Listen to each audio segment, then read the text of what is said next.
Explain, come your lead, Taco Joso, Rocket Bucket, I got fresh on the wall. Aye, so from the lead, talk to me. Everybody pot balling, my pot can ball. To end dollars, you gotta fuel it up.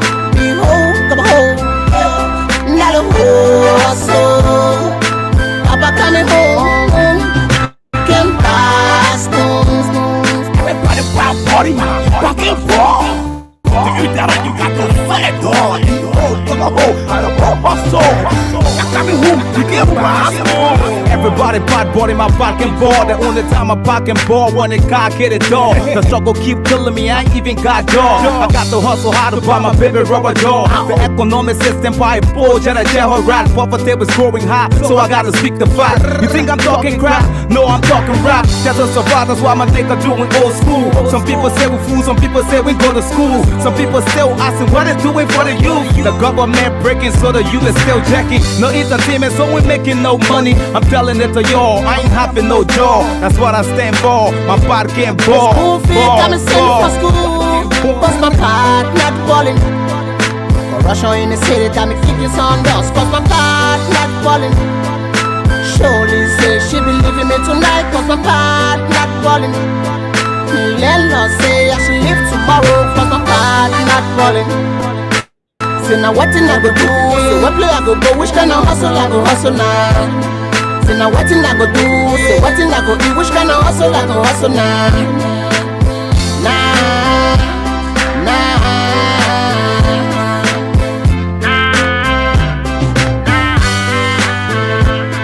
Everybody pop ballin', but my pocket ball. Now everybody cutting shot, but why I can't call the whole cover hold, that the whole hustle. Send behold, you owe me one bottle. Now everybody for the set, only call for all. I hoping call for y'all, they want divine Congo all in the whole music game. Let me tell you what they think. See they think, the common people still don't know how to think they will land. Because they all are common men get common sense. I'm a common sense, made me to be intelligent. I understand all I BB10. All you relevant, I get no content.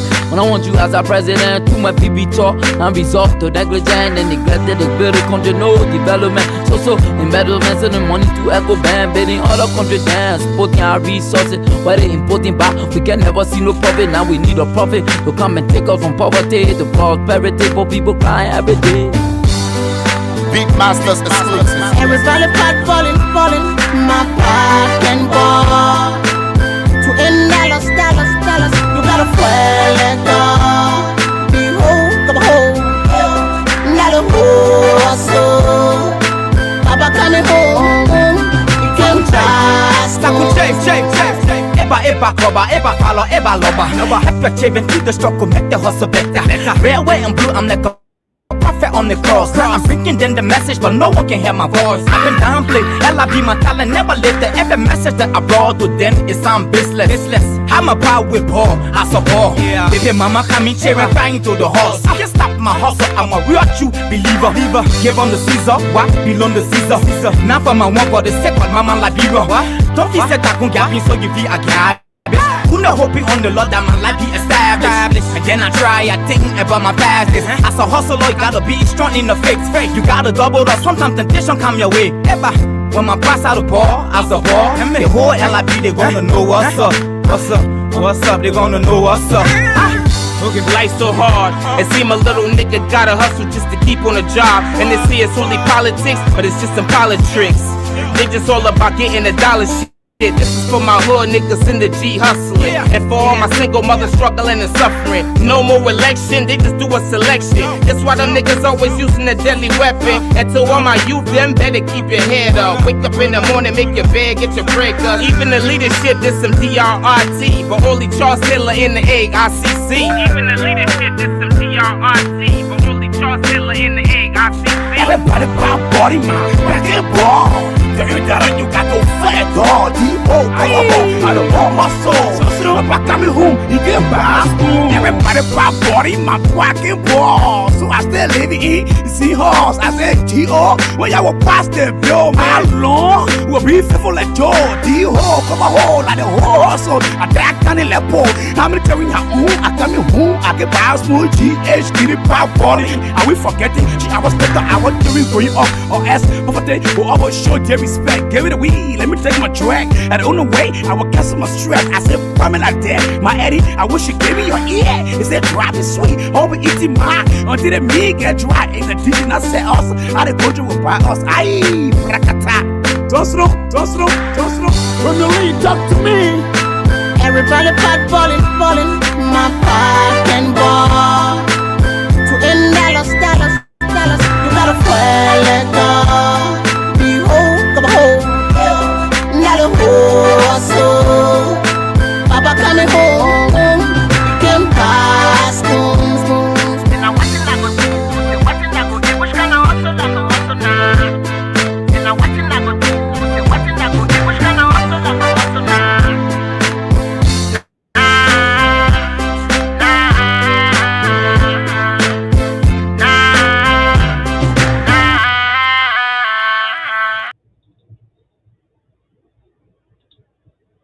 Dreams do come true.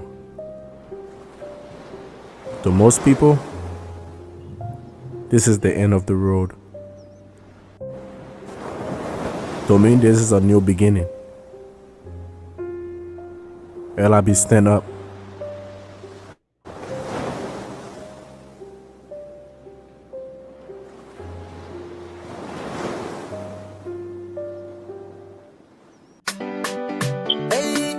Flax, LIB music. Ewola lewo, chamola chamo. Odi go fire the demon them. Epa. Odi go fire the demon them. Amen. Odi go fire the demon them. Odi go fire the demon them. Amen. Odi go fire the demon them. Epa. Odi go fire the demon them. Now your eye can see, now your ear can hear. The thing now your ear can hear, now your eye can see. Some of them just don't want to see your success. Some of them just want to see your downfall. Odi go fire the demon them. Oh, fire the demon them. Odi go fire the demon them. Fire the demon them. Odi go fire the demon them. Oh, fire the demon them. Odi go fire the demon them. You see, I just want the best for you, and I hope you just want the best for me too. Cause after all the things that we've been through, tell me what success can be for two. Go and fire the demon, let the fire just keep on. Get the fire if you want, more fire for demon. They've been wanting me to go down for way too long, and I know they want me to fall, but I'm too strong. Odi go fire the demon them. Oh, fire the demon them. Odi go fire the demon them. Oh, fire the demon them. Odi go fire the demon them. Oh, fire the demon them. Odi go fire the demon them. Oh, fire the demon them. Papa. I can see it in our faces. You can see it in our faces. So hit. Sit on walking sock on our way. See them walking sock on our way. So hit. Odi go fire the demon them. Holy go fire the demon them. Odi go fire the demon them. Amen. Fire the demon, fire the demon. Odi go fire the demon them. Oh, fire the demon them. Odi go fire the demon them. Amen. Fire the demon, fire the demon. Papa.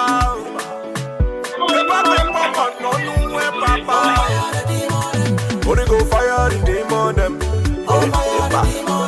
Odi go fire the demon them. Amen. Odi go fire the demon them. Odi go fire the demon them. Amen.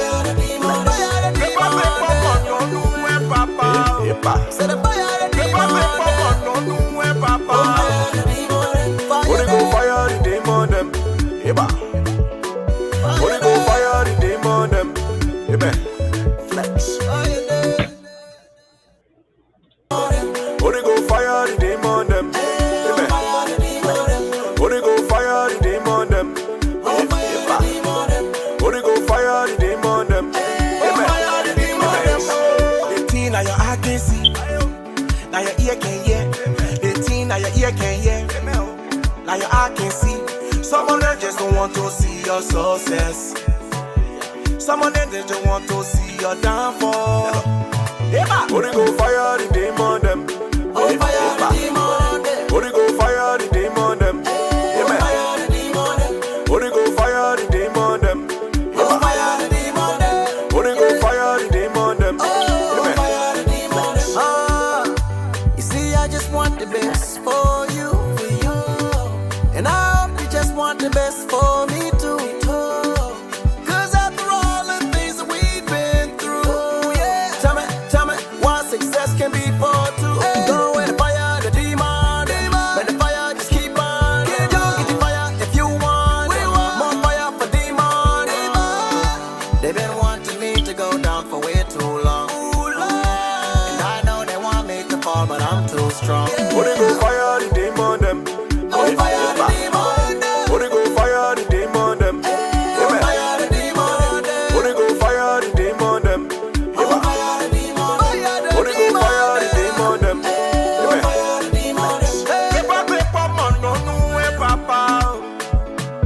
I can see it in our faces. You can see it in our faces. So hits. C'est un walk qui s'en connaît, ouais. C'est un walk qui s'en connaît, ouais. So hit. Holy go fire the demon them. Holy go fire the demon them. Holy go fire the demon them. Amen. Holy go fire the demon them. Holy fire the demon them. Holy go fire the demon them. Amen.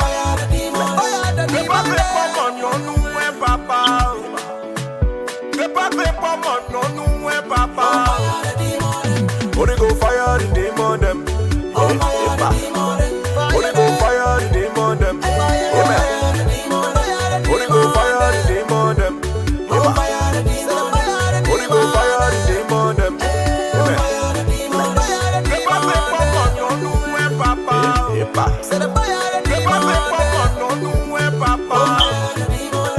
Holy go fire the demon them. Holy go fire the demon them. Amen. Flex.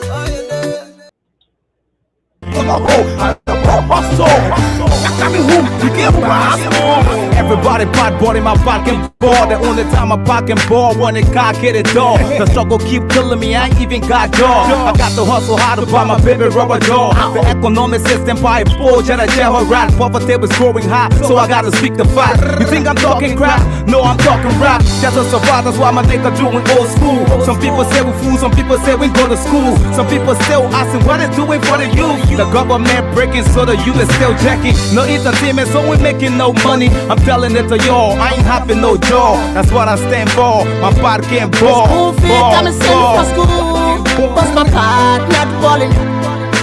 Corruption in the city, got me kicking some dust. Cause my part not falling. Surely say she be leaving me tonight. Cause my part not falling. Landlord say I should leave tomorrow. Cause my part not falling. Say now what I go do? Say what play I go go? Which kind of hustle I go hustle now? Say now what I go do? Say what I go do? Which kind of hustle I go hustle now?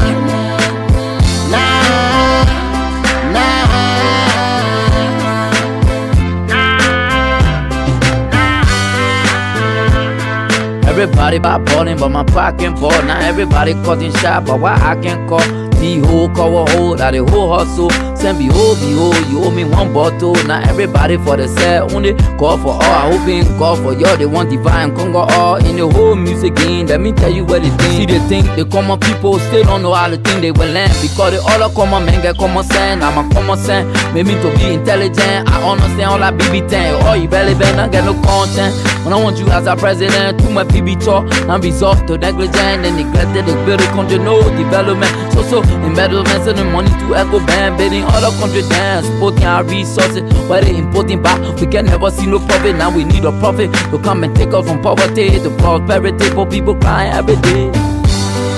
Beatmasters exclusive. Everybody pot balling, balling, my pot can ball. To end dollars, dollars, dollars, you gotta fuel it up. Behold, come on, not a hustle.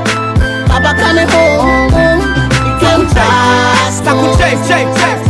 Eba koba, eba follow, eba loba. After achieving to the struggle, make the hustle better. Red, white, and blue, I'm like a prophet on the cross. I'm bringing them the message, but no one can hear my voice. I've been downplayed, Ella be my talent, never lived it. Every message that I brought to them is I'm business. I'm a power with ball, I support.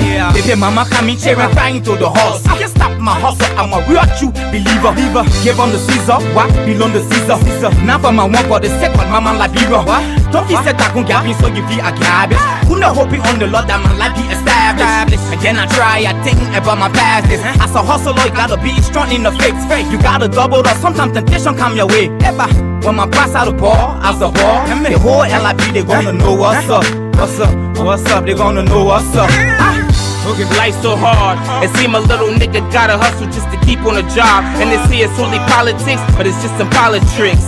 They just all about getting the dollar shit. This is for my hood niggas in the G hustling. And for all my single mothers struggling and suffering. No more election, they just do a selection. That's why them niggas always using a deadly weapon. And to all my youth, them better keep your head up. Wake up in the morning, make your bed, get your break up. Even the leadership did some DRRT, but only Charles Taylor in the egg, ICC. Even the leadership did some DRRT, but only Charles Taylor in the egg, ICC. Everybody pop body, man, back and ball. Tell you that you got to fat dog, D.O. I don't want my soul. I'm back coming home. Everybody pop body, my pocket ball. So I still live in Seahawks. I said, G.O. when y'all will pass the bill, my long will be faithful like Joe. D.O. come a hole like the horse. So I can't lepo. I'm telling you, I come home. I get by smooth GH, get it pop body. Are we forgetting? I was better, I was doing going up or S. But they will always show their respect. Give it a wee, let me take my track. And on the way, I will cancel my strap. I said, coming like that, my Eddie. I wish you gave me your ear. It said drop it sweet. All we eating mine until the meat get dry. In the teaching I said us, how the culture will buy us. Aye, brakata. Don't slow. From the lead, talk to me. Everybody pot balling, balling, my pot can ball. To end dollars, dollars, dollars, you gotta fuel it up. Behold, come home, not a hustle. Papa coming home, you can pass spoons. And I watch it like a do, and watch it like a do, which kind of hustle like a hustle now. And I watch it like a do, and watch it like a do, which kind of hustle like a hustle now.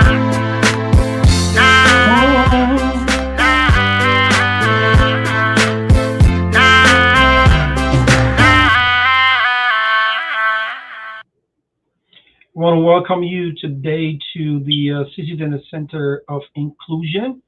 And today we're going to be discussing some very important topics. We're going to be looking at the possibility of us as a nation pausing, stopping to regroup, to be able to address the situation in our society. Today I'm looking at some complaints, some implicit complaint of the youth of Liberia in the songs like Everybody Pot Boarding, but my pot can board. Meaning everybody is having fun, everybody is enjoying, everybody is doing X, Y, and Z. But why we, the youth of our society, are not involved in those things? Why we are not enjoying the same things that everybody else?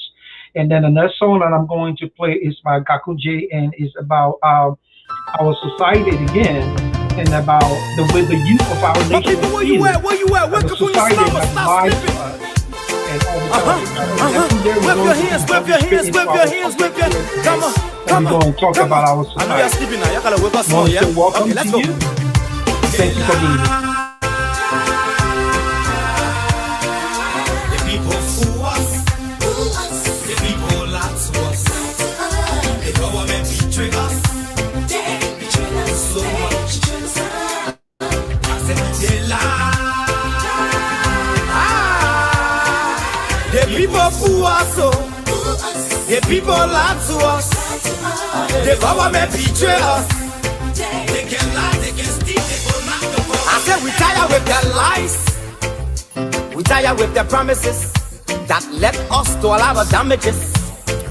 We tired with that speech they preach indeed, and now unique they deceive us. The thing we saw it frustrate us. So why did you lie?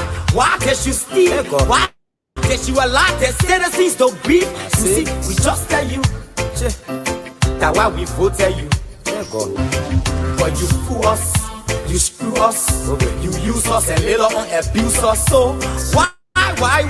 The government should lie. Why? But that's the question that we ask. They lie.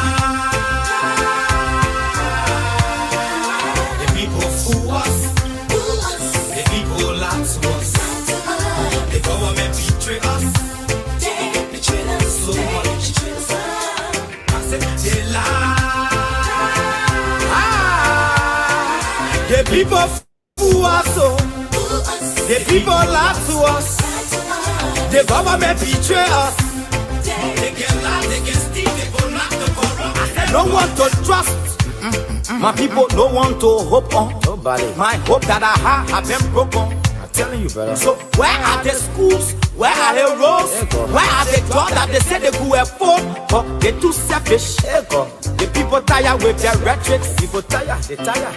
You see the reason why we ask why the government betray. They have enough of time, but yeah, then stay they delay. People suffer, no work, but people crying for hunger. Look at. Your vision and your mission, your intention to the nation, they poor. You got nothing to show. Nothing. So why? The government should lie. Why? But that's the question that we ask. They lie. The people fool us. The people lie to us. The government betray us. They betray us so much. I said they lie. The people fool us. The people lie to us. The government betray us. They can lie, they can steal, they go knock the corrupt.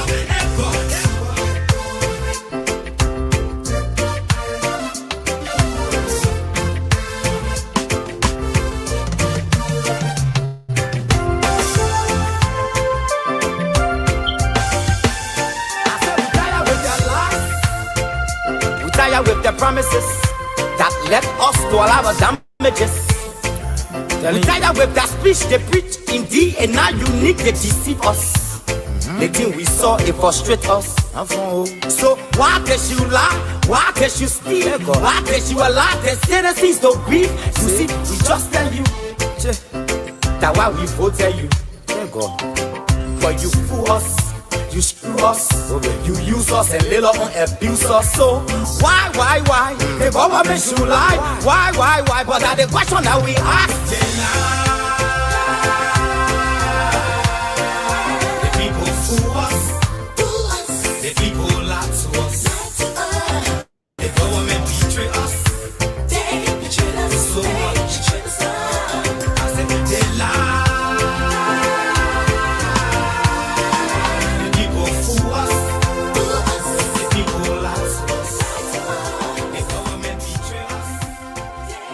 We want to say welcome to each and every one of you out there. And my name is C. Cesar Dennis III, and this is the CC Dennis Center of Inclusion. Now, we were just playing songs that indicate the complaint of our brothers and sisters in Liberia that they feel left out. Like we always talk about social inclusion, the inclusiveness of our society, why it is important for everyone to feel inclusive into the things in the development of our nation, and having the youth of our society going about and thinking that people of our society, the nation that is so much a part of, have lied to them, is something that is essential for us to talk about. And we're going to be asking a few questions that we're going to be diving into and talk about today. And we are going to post some of the questions so we all can be able to see them as we go into discussing them. One of the questions that we're going to be talking about today, I just posted out through the chat, is about our society. the community we find ourselves in, the things that we find ourselves doing, and all of that stuff, or wherever it is that we want to look at and how we want to look at it. Now, the question here today is, are we building bridges or are we burning them amongst ourselves? How can we impact? How are we impacting each other and the future of the generation in our daily quest? Could we pause, stop, assess our situation, evaluate our approach, reset our goals to implement a collective plan of recovery? I mean, I understand that it's a bucket question. I understand that it's something that each and every one of us should have on our minds, something that should resonate with us so that we can be able to see and discuss these things as we go about trying to understand the society from which we have come. Most often on social media and in our nation, Liberia, and within our community and settings, we see that we are burning bridges more than we are building them. We are antagonizing each other. We are fighting among ourselves rather than building up each other and trying to see how best we can be able to move our nation forward. And some of the things that we do, they are so belittling among ourselves that it doesn't even make sense when you see some of the things that we do. It doesn't even make sense, some of the arguments that we have among ourselves and all the kind of stuff. So rather than burning bridges, we need to start building bridges among ourselves. We need to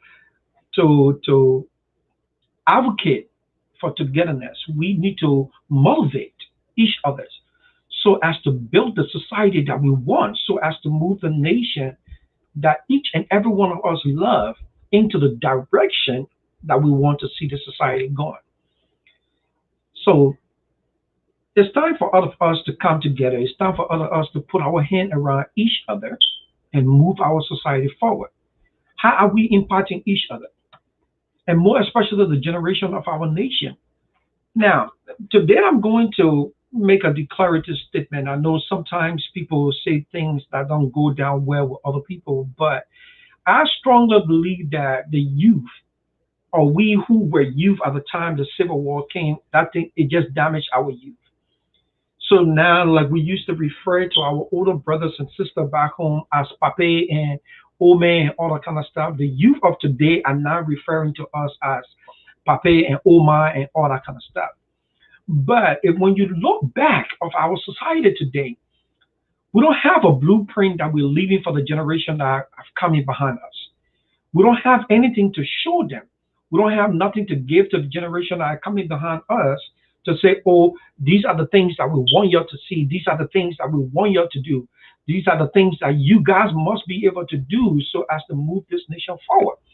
You must be able to do X, Y, and Z, and you guys must be able to work together to move the society forward. We don't have those things. We can't show them those things because we don't have them. And the bad thing about it all is that we as a nation, we are not ego. We don't have that mentality, that push to want to see good things in our society. Yes, we all agree that we want to see good things in our society. There's a big thing difference when you talk about the things that you want to see and the efforts that you put in for the things that you want to achieve.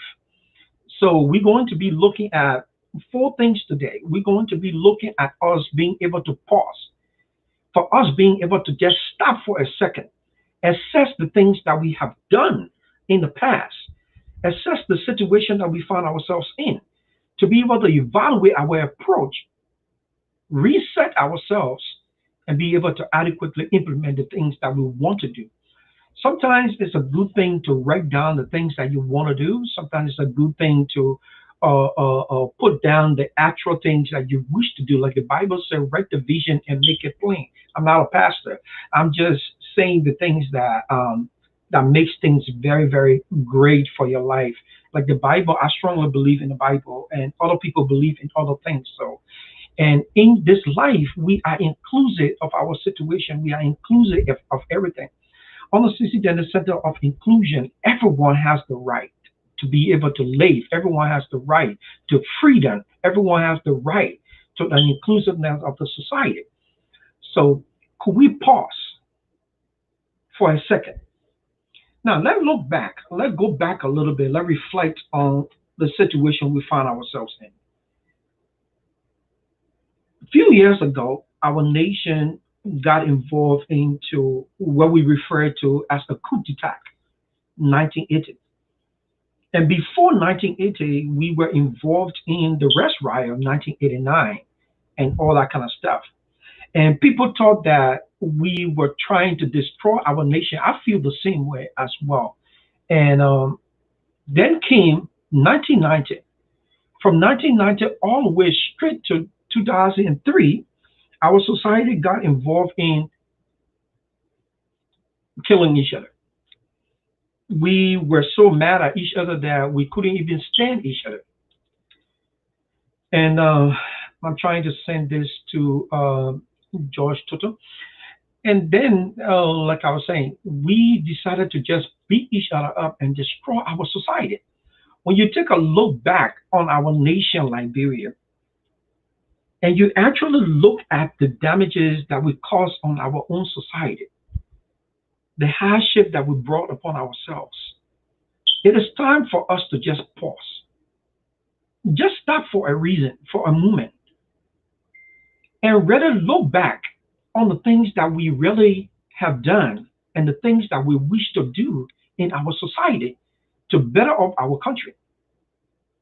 It's time for us to pause. Are we going into the right direction? It's time for us, like in Liberia, to say, oh, wait now, wait now. Where are we going? Where are we going? So when you pause, you stop and you ask, what has happened to our nation? Where have we come from? Where are we headed? What are the things that we are looking forward to do in our society? How can we assess our situation? Assessing our situation, we look at the healthcare in our country. Today, mostly we're going to talk about the security of our nation. Why is it important for us to have good security within our society? If we don't have good security within our society, how can we move our country forward? How can we attract investors into our country? How can people come into our nation and be safe to contribute to the building of our society? How can we as a nation, how can we as a people, how can we as the youth of our society become part and parcel of the redevelopment of our society?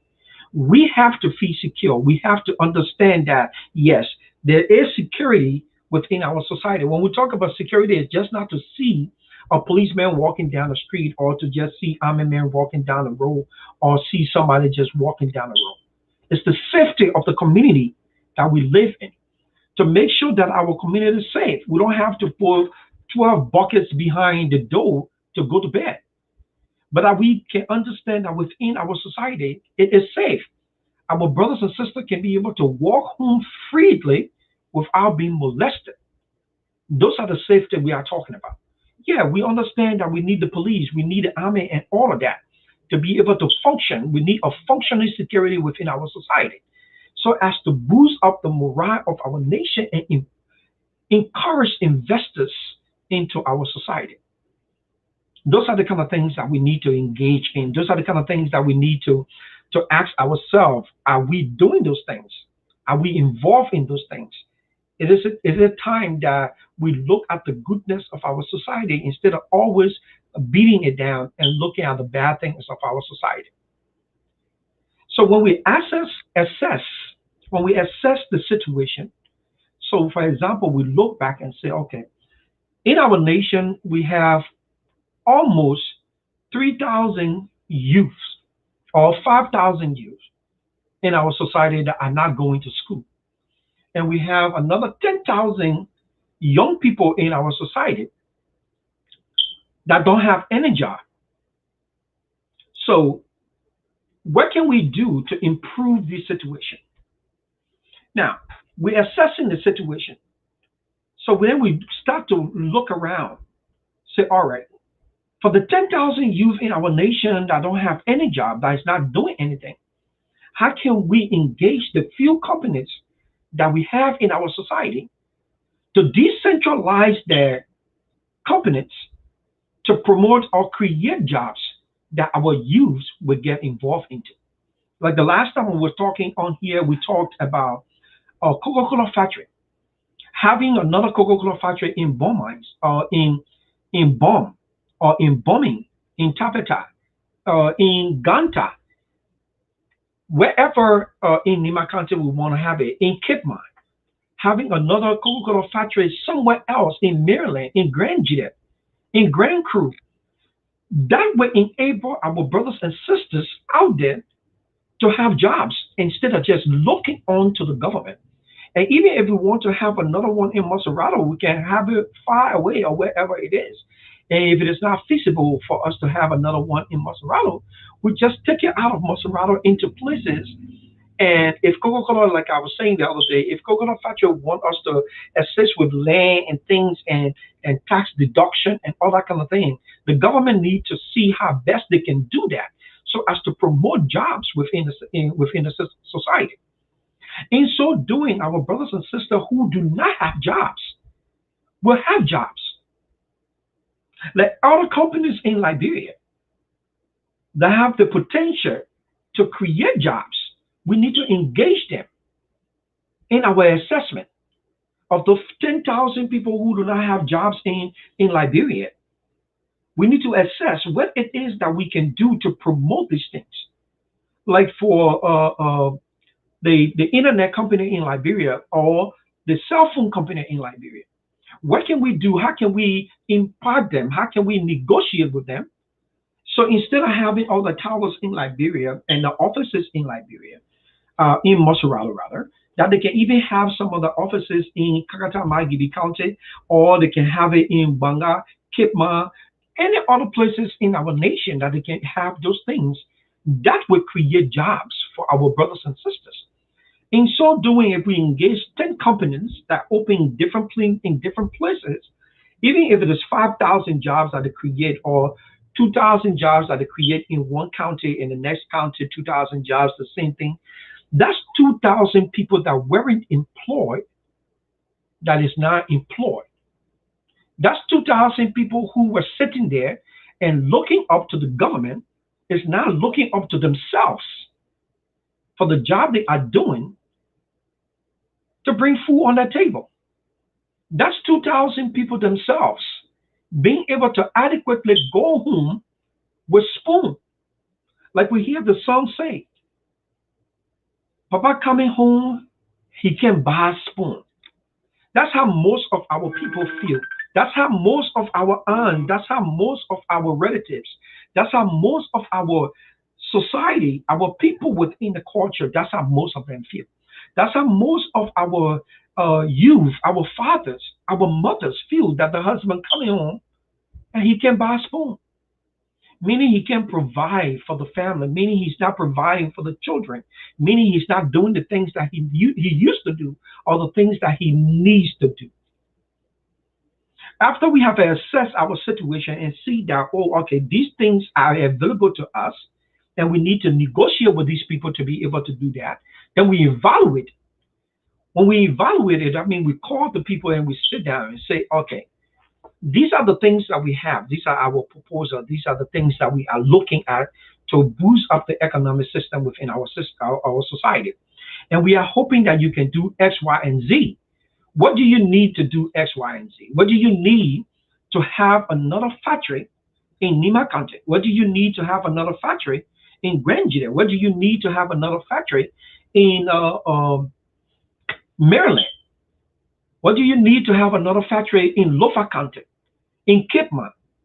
And then they would tell us, say, okay, we were not thinking about this, but will you guys bring it this in our ear? We will go and study it, and then we'll let you know what we will need to do X, Y, and Z.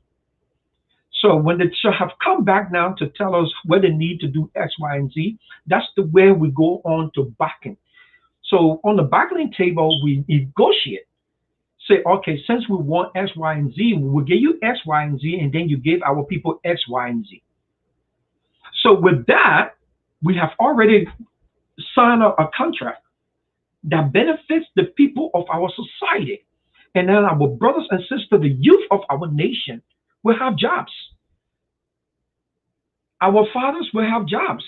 Jobs will become available. And they will be able to turn into their own pocket to be able to get the things that they want for the family. And then we approach it in that situation.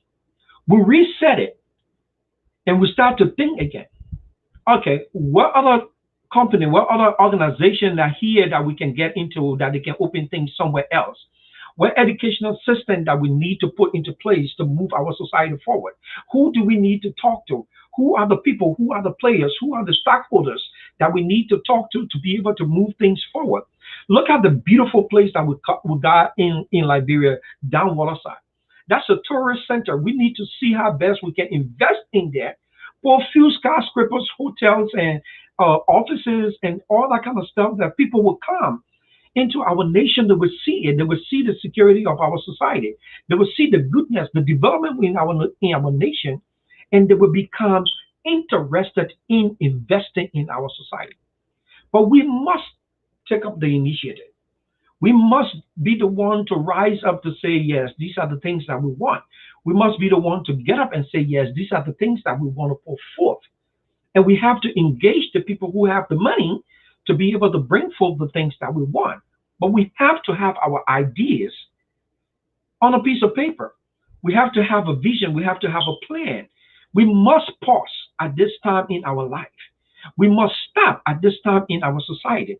We must assess the things that are happening in our society to be able to evaluate them and implement a better approach for our society. If we don't do these simple things in our society for ourselves, we will continue to be living in the ways that we are living.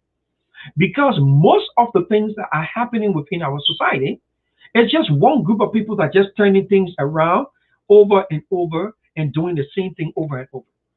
And this next question that we are going to be talking about and the idea that we're going to be putting forth is something that is actually eating up our society. It is killing us.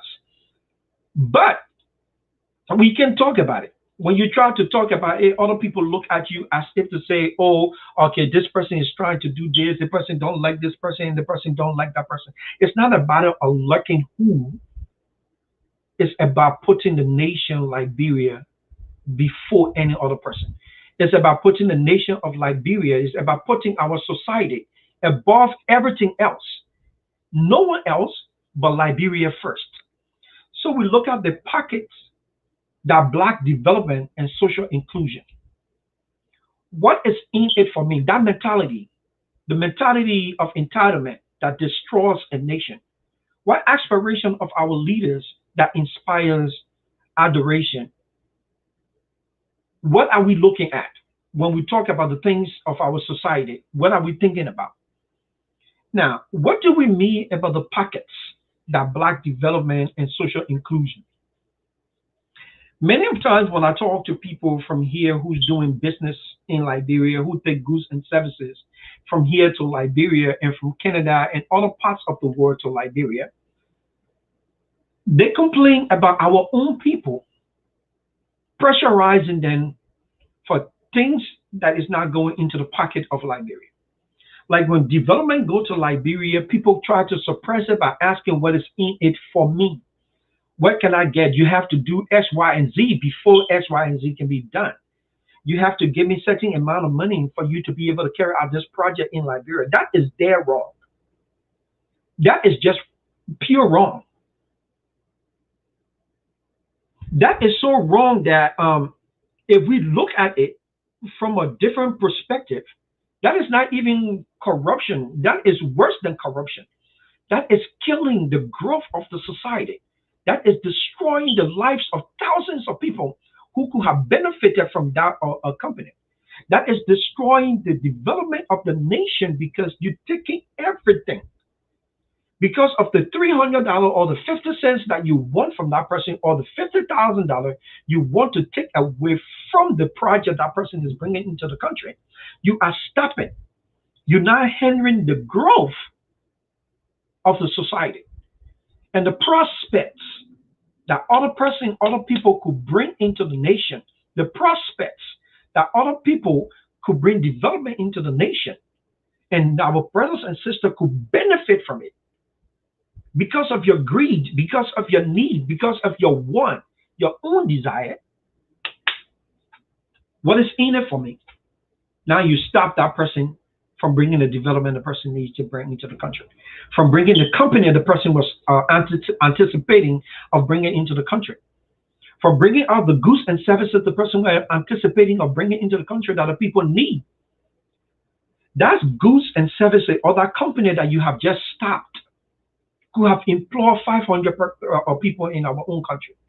And those 500 people, the money and things that they will work for goes right back into the economy.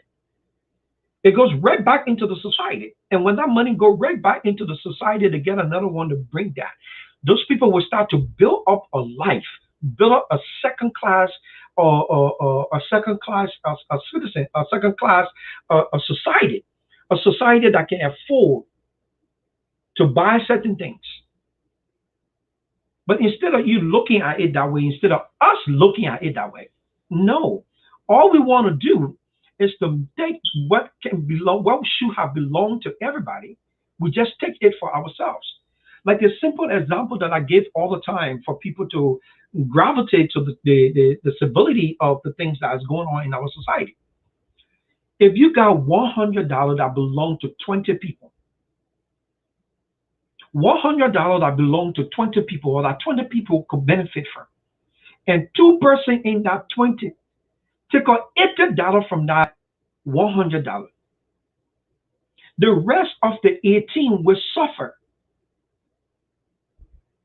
because the only left 18% is left with $20. That's the thing, that is mentality in our society. So 10 people getting everything, and the rest of the nation is just crying. We can't have this. We don't have that. It's not that our society is so down or so poor to the extent that we cannot afford X, Y, and Z. No. But it's us. We are doing it to ourselves. We are taking away the things that belong to everybody. One group of people decide to take away everything and then leave little or nothing for the rest of the community. And at the end of the day, the rest of the people suffer. So that mentality, that pocket, that taking all those money and putting it in it and going out on the big show, buying your big cars and passing in the very community that you live in, and the potholes are there that you cannot develop, you are undermining the growth of the society. You are undermining the inclusiveness of the society. You are undermining the well-being of our people. You are taking away their health. You are taking away their livelihood. You are taking away them being able to buy zinc to put over the house. You are taking away them being able to buy cement to build a house. You are taking away the money that they need for that shovel to be able to dig the hole that's stopping the water from going in the community. You're taking away everything from them. It's time that we as Liberians, we actually pause and see the things that we are doing to ourselves. You don't have to like me. You don't have to, in fact, you don't even have to respect me to see reason into the things that I'm telling you. You don't even have to pay attention to the things that I'm telling you, but listen and take off from what you can take up and see how best we can do that. Most of us in the United States of America, we are blessed. Most of us go to work, we come home, we get food to eat and all of that. It is not like that for our brothers and sisters back home. Sometimes we laugh when we see some things in Liberia. Like most of the time, our trenches and our communities are not developed. Those communities can be developed.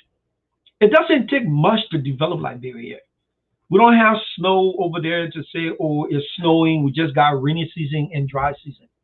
And by the time you take $5,000 to build a house, and you buy cement and sand in a dead block or whatever it breaks, by the time you make up your mind, the house going up. Like a few times I was looking on Facebook and I see Dr. Kasser. He finished building 2 or 5 houses, a complex in Liberia in less than 4 months.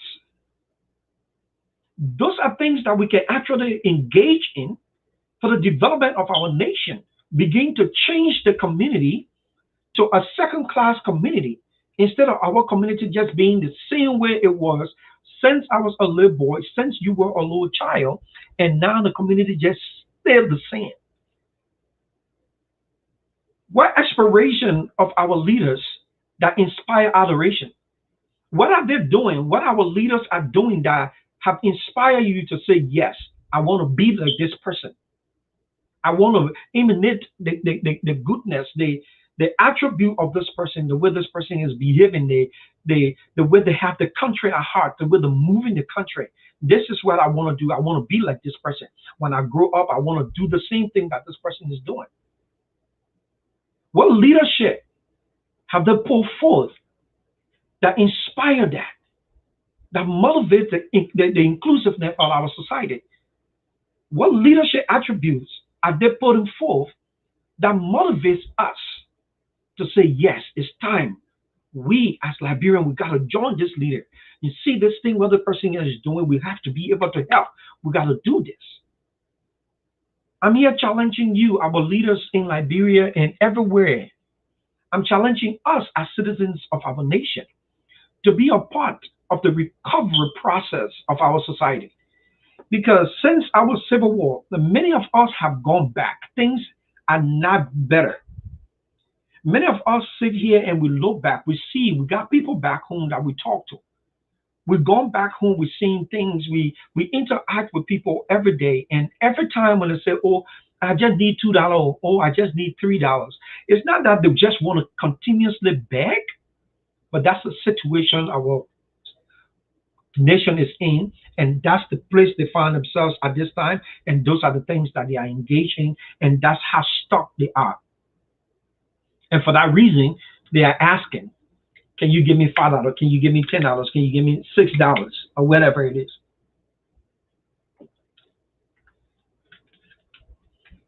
We have to pause. We have to rethink our society. We have to rethink the things that are happening within our society and be able to move it forward. So, my appeal to each and every one of us, to those who are in the position to receive will-be investors in our nation, put away that mentality of entitlement, because that mentality of entitlement is destroying our nation. It's undermining the growth of our society.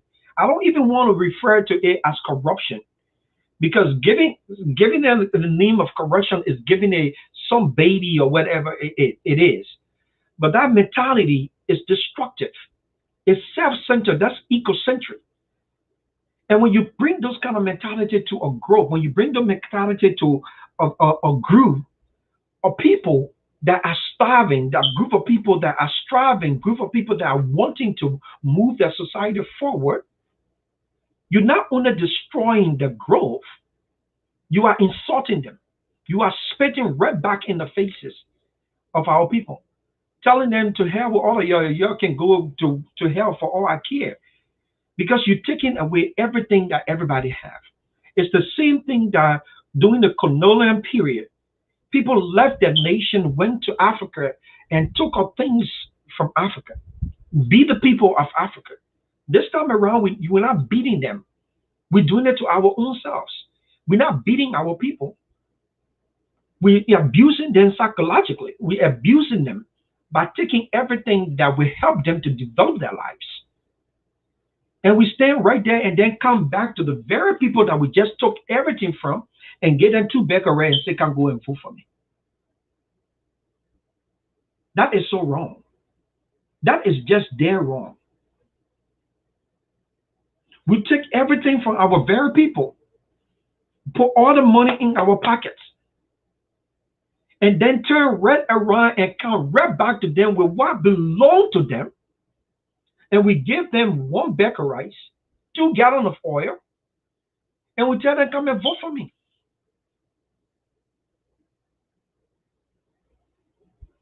And we just insult them every day. We insult our nation. We insult our people. And then the rest of the international world is just sitting there and looking at us like, seriously, what is wrong with these people? My fellow Liberians, we went through 14 years of civil war. For those of you who were back home, for those of you who stayed back home, for those of you who actually lived through the 14 years of civil war, pause. Just stop for a moment and think, is this the life you want to live? Is this how you want to continue to live? 14 years of your life were taken away because of the war. Then, Mother Ellen came another 12 years of your life taken away. Now we have President George Weah, another 12 years or 6 years of our lives taken away. When would there be growth within our country? When would there be accountability for the little that we have? When would there ever be transparency in our nation so that youth of our society can really gain from the society and we can look back and say, yeah, that youth over there, that girl over there, or that boy over there would be a great leader in the future, or that girl over there is going to do X, Y, and Z. 14 years plus another 12 years taken away from our society, taken away from our people. And our brothers and sisters who we are not entrusted to the growth of our nation are just spitting on us. Spitting on us. I say this not to denigrate anybody, but to put forth the interest of our nation, to put forth the desire of each and every one of us to be able to help our nation, the desire for all of us to rise up and begin to talk about the recovery of our society, the desire for each and every one of us to rise up and say it is time that we put the recovery of our society first above all else. That self-interest, that egotistical attribute, that mentality of entitlement, it's time for all of us to stand against it. It's time for all of us to rise up and say enough is enough. Pause. Stop here. Let's reevaluate the situation. Let's assess this thing that you're doing here. Okay, X, Y, and Z came into the nation for all of us. What happened to it? We as citizens, we have power. Each of you in Liberia, my brothers and sisters, each of us in the United States, Canada, or wherever part of the world that you are, your Liberianism is that one thing that nobody in this life should ever take away from you. That no one in this life should be able to suppress, regardless of where you are. You are first and foremost a son or a daughter of Liberia, and you should be proud of it. I'm proud to be a Liberian. I'm so proud to be a Liberian that I'm not afraid to tell anybody that I am. I am one proud human being of my nation. Yes, my nation have gone through 14 years of civil war, and so what? So have many other nations gone through 14 worse than ours. Even the great United States of America had her own time. Nigeria had her own time. Kenya had her own time. But the mentality to rebuild is what we are lacking. That eagerness to rebuild our society. The willingness to stand up and say, enough is enough. Yes, we have this setback. Now, what we're going to do to approach it? It's like your own life. That practicalize the things of our society. You get up in the morning, you're walking, going somewhere, and you stumble your toe, you fall. You don't just stay there. Some of us, we can be so ashamed that we get up, we look around, and we wipe our butt, and we start to move on. Those are the kind of things that we do in life. We don't do those things because we feel that we are weak. No. The strength, the power, the energy to continuously move is a resilience that is only in a person that is determined to be great. You don't have to be great and be super great, but to be great in yourself, to be proud of yourself, to be proud of your beginning, to be proud of the place that you're going, to be proud of the things that you do in life, to be proud of your life, to look back on your life and say, once upon a time, I was eating Boba John. Once upon a time, I used to walk from Congo Town, back road, all the way to Painesville. Once upon a time, I used to do X, Y, and Z. Once upon a time, this was my life. But see me today. Everyone in this life wants growth. Everyone in this life wants some prosperity in their life. They want to have the time to reflect and say, yes, I may not have arrived at the things that I want, but look where I am today. See where I am. Everyone wants that. And for us as a nation to take that away from our people, continuously take that away from our people, that is an abuse that we are continuously suggesting our people into. Nothing in our society as a civil servant belongs to you. It belongs to the people of Liberia. You are a civil servant. They put you in that position so that you can be able to serve them. You are serving at the will of the people. And our people need to understand that. We need to understand that. We need to understand it, each and every one of us, so as to be able to approach the things in our society and move it forward. If we don't, we are going to continuously stay to where we are. We will continuously just go back over and over and over and over again. And we will just be there. We will just be there and just be there. Like the song say, just be there, just be there. So, and next thing that I want to look at, I'm going to post that as well, is a question that someone asked me the other day. And I'm posting that here so that we all can look at it and be able to discuss it and see how far we are with that as a nation or as a society. Where are we with security within our society? Does our national security encourages investors into our community or society? Where are we? Many of the time, people look at America or look at other developing nations or look at the security within the United States of America and say, oh my God, the security is so great. The things here was not built in one day. Like you look at the army of the United States of America, you look at different things of other nations, Ghana, Guinea, Kenya, and other places.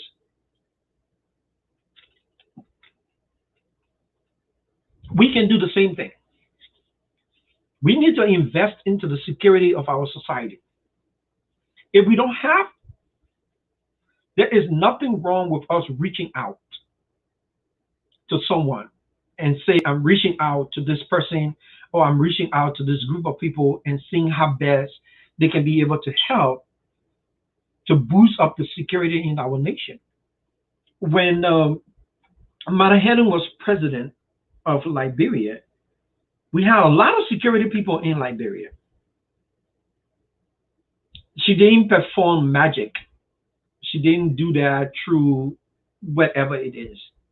Those things happen through assessing the situation, evaluating what you have,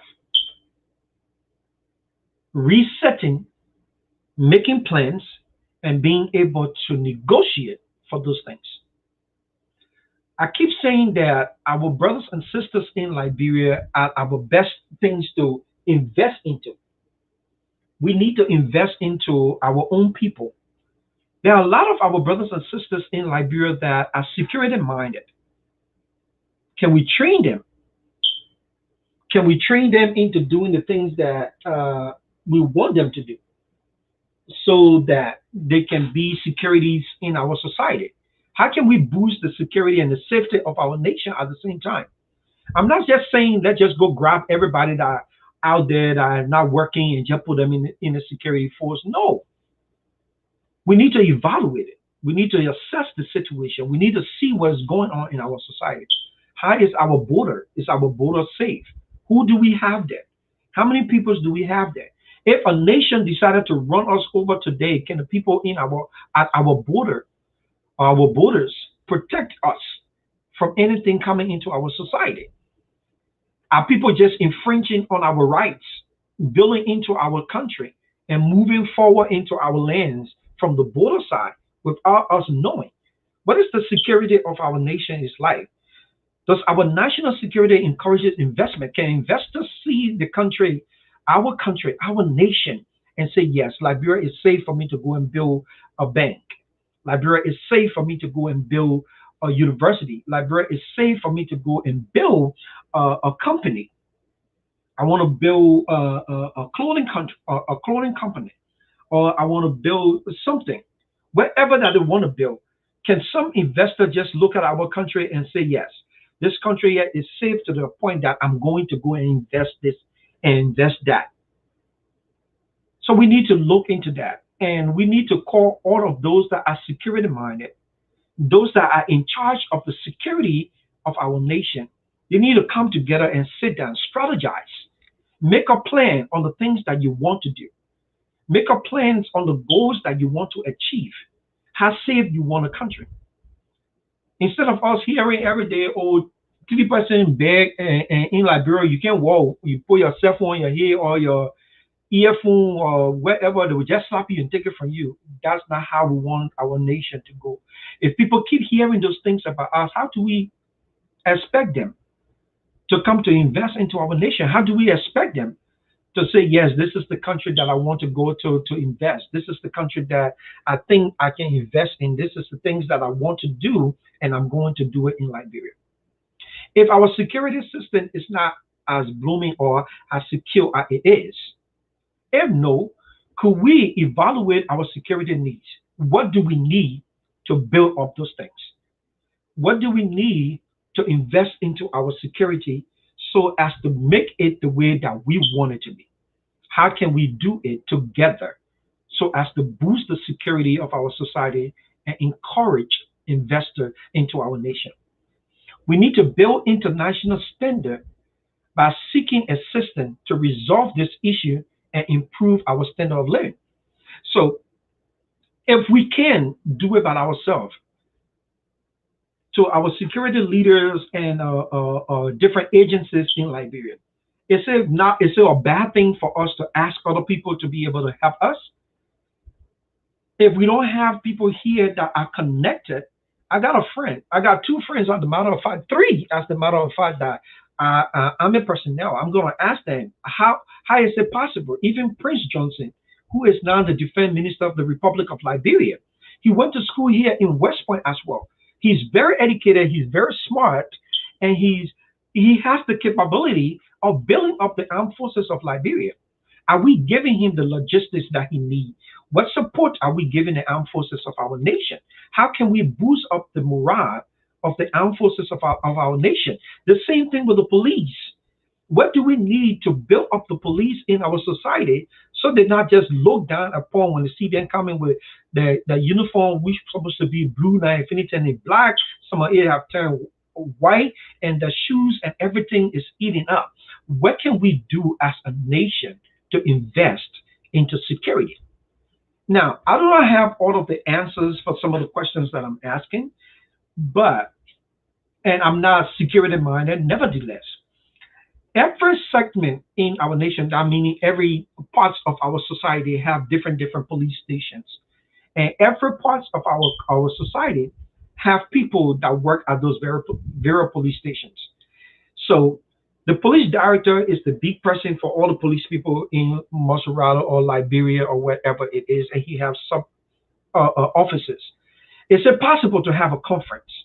Okay, so in Painesville, for example, let's just take a Painesville for example.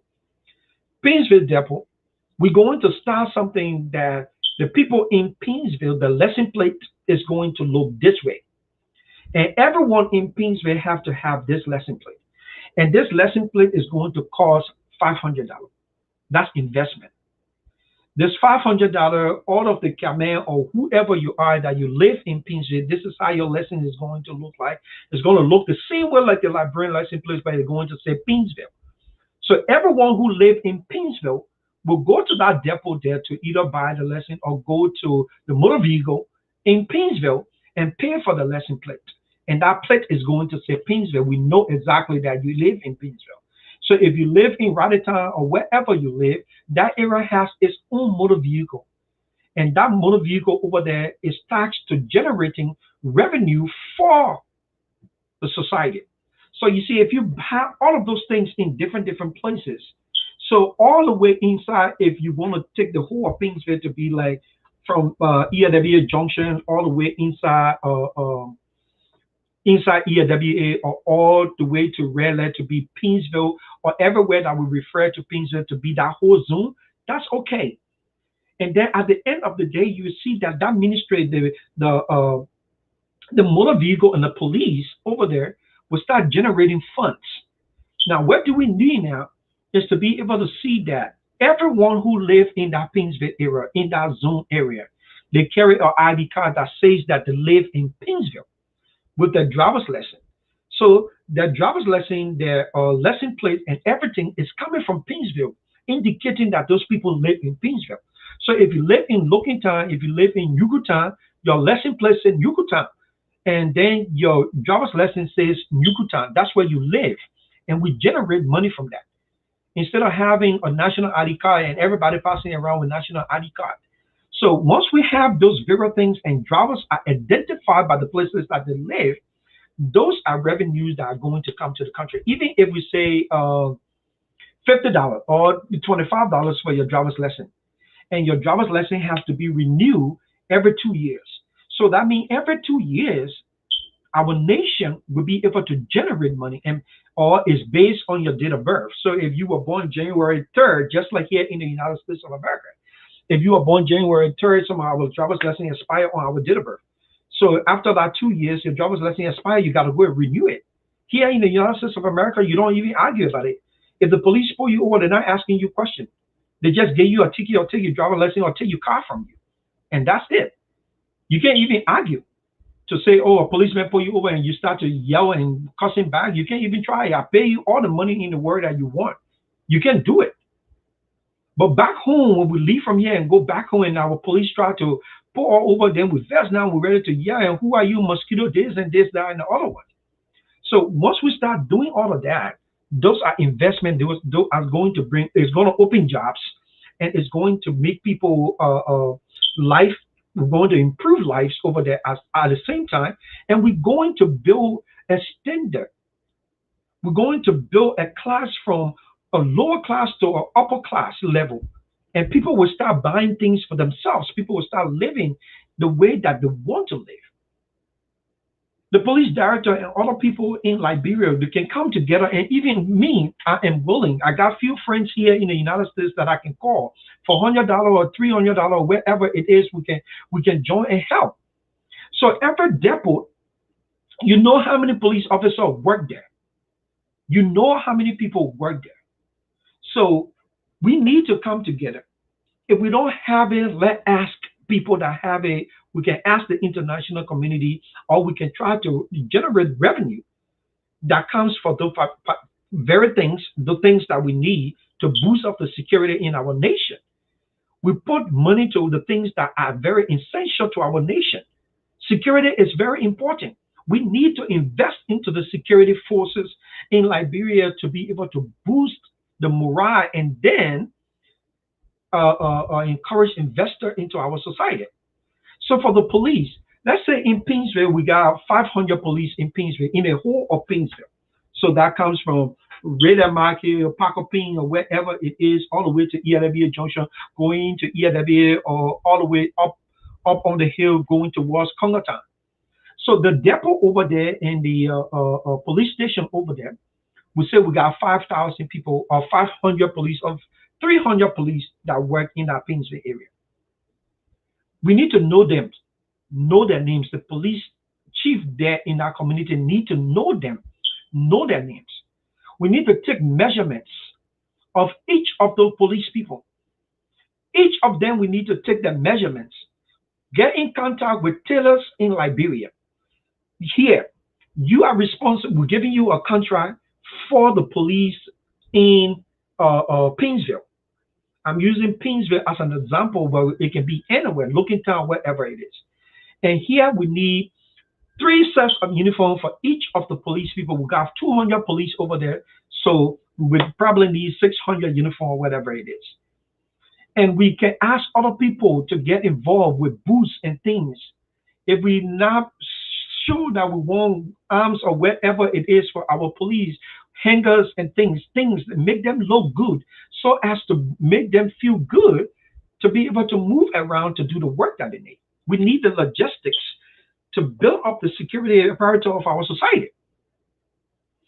Once we get those things now, instead of paying the police people $50 or whatever it is, we raise that money to where to something that is beneficial to them, so that we encourage other people to want to be a part of our security apparatus. So then you tell them, if we say, okay, the police people, you're going to make $500 into it from Painesville that go across the board. Whether you if it is from lieutenant coming down $500 or $300 from lieutenant coming down and upward it's just $500 and all that kind of stuff. Then we tell them, say, listen, for your uniform right now we are in a recovery stage. So from your pay of this $350 or whatever it is, $50 is going to go towards your uniform. That's your contribution towards your uniform. $300 becomes your salary. So now the policeman knows that he's paying towards his uniform, and then when he have it, he will take good care of it. He has his boots, his jacket, his pants, his belt, his everything, and he goes out there. Now he is accountable to that depot. He can't go out there now and go stand out and say, "Oh, I put you over for $5." No, because he knows he's being paid. He's taken care of. This police station that he worked for is well known. They are doing the things to be able to remove the stigmatization that is placed on the police force.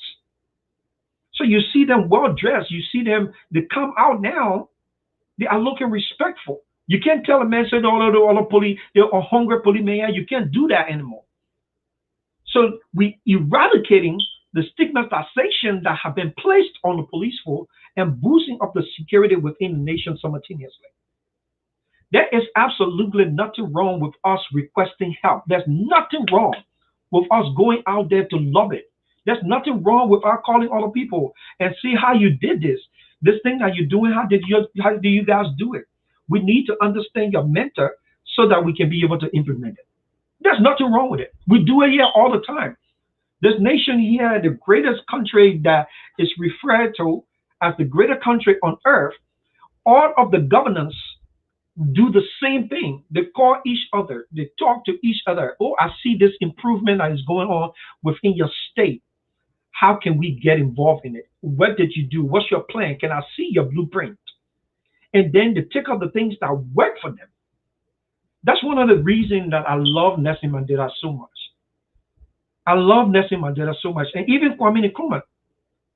He said there's nothing wrong with us. You're telling us the things that we need. There's nothing wrong with the ideology that you share. We will look in it and what is good for us, we will take it and apply those things in the way that it benefits us. The same thing with Liberia. Why can't we look at other things that other people are doing that is working for them and apply those things to our lives? Like here, even in our personal lives, we go to school because we see other people doing the same thing. Most of the people who are nurses, they just, not everyone grew up with that passion, but the same that they feel is working for other people. And that jealousy, that inspiration, that positive jealousy was like, I can do this as well. So then they go into doing it. Instead of just sitting down there and not doing anything, they go into doing that and it improves their lives. So as a nation, we can do the same thing. There is nothing wrong. There is nothing wrong with it all. That will enable us to build up a standard for our society. Our people will start to see it and our people will say, you know what, this thing here is working. This is something that I can invest in. And I can talk to this person here and we can be able to do this. There's nothing wrong with it. So no one should tell you, say, oh, we can't go and ask these people. Even God were in heaven, he be asking us for us to pray to him. So who are we that we can't ask other people to help us with the things that we need? We are our nation. And we're not asking them to infringe on our rights. We're not infringing on their rights. We're only asking them to give us the justice that we need so that we can be able to move our nation forward. So that brings me to my next question, or to my next topic, or however we want to look at it today. Now, like I was saying, there's nothing wrong with us asking other people what are they doing, what are the things that are working for them, and how can we get involved in it to be able to do the same thing in our society as a whole. So the thing is, so which African nation is doing great? That's the question. Which African nation is actually doing good? They are doing good socially. They are doing great politically. They are doing great economically. Now, the economic system is growing. The social life is improving. That means they are building up the middle class and building out wealth in the country. They are doing development and all that kind of stuff. People who are partakers within the political arena, they are accountable to the society. They are transparent in the society, and the economic system in our nation is growing. So, which African nation are doing great that we could invest, we could invite, we could visit, or train with to gain insight of their advancement to improve our nation? What are those African nations that are actually doing good? So then we sit down now, we pause, we stop, we assess. Say, okay, we look at one or two countries and say, oh, what do you think this country here is doing, all that kind of stuff. And like I said before, there is nothing wrong with us asking people for help. There's nothing wrong with us visiting African countries that are doing good to learn from them and see the things that they're doing. Like for typical example, we could talk to Kenya, the president Huru Kenyatta, I think that's his name, if I'm not mispronouncing the name of the president of Kenya. But Kenyatta is his name, the president. So we could talk to Kenya president. Okay, what is it that you guys are doing that is boosting your security apparatus in Kenya? What is it you are doing that is boosting the life of the people in Kenya? What is it that you are doing that making the people to have the life that they have and to build up the middle class? We need those things. Can you talk to us? Can you train 10% from our country to be able to do X, Y, and Z? Can you send 5 people here to help my people to put all the plans that we need? We can talk to Ghana. Ghana is right there. We talk to the president in Ghana, Nana Akufo-Addo. I think that's how the name of the president is. And we talk to him what it is that you guys doing. We see you're building the runway or the roadway. Your train station is big. It's moving fast. Your train is not connecting all parts of Ghana and moving from Ghana to Nigeria and going to Africa and other places. How can we do the same thing in our nation? What do we need? Who do we need to talk to? And then the president will say you down and say, oh, these are the things that we did. This is how we went about it. There is nothing wrong, my fellow Liberians, of asking for help. There is nothing wrong for engaging other countries, other African countries or European countries into the development process of the land. If you're small, you just ask. There's nothing wrong with it. We're not going to die because we asked the president of Tanzania how she's going about the development in Tanzania. We see that Tanzania is booming. We see that Tanzania, the growth in Tanzania. We see the economic and the social lives of the people in Tanzania. We see all those things that are happening. The people are happy. They're living. I'm not saying there's not poverty in Tanzania. That's not my argument. I'm not saying there's not hardship in Tanzania. I'm not saying there isn't hardship in Kenya. I'm saying that most of the people in Kenya are living. Most of the people in Ghana is booming the same way with Tanzania. Even Paul Kigame from Rwanda. That's somebody that we can pick his brain. That's somebody that we can sit away. That's somebody that we can invite to Liberia. That's somebody that we can go and visit. That's someone we can actually ask. Oh, Paul, Mr. President, how did you do this? What are the things that you're doing to make this thing here work? And what are your blueprints? And how did you do this? And then he would tell us, say, oh, we did X, Y, and Z. We got all of our ministers involved. Like if we were going somewhere, all of the ministers that were appointed that serve at the will of the president, you have to be there. That's how he did it.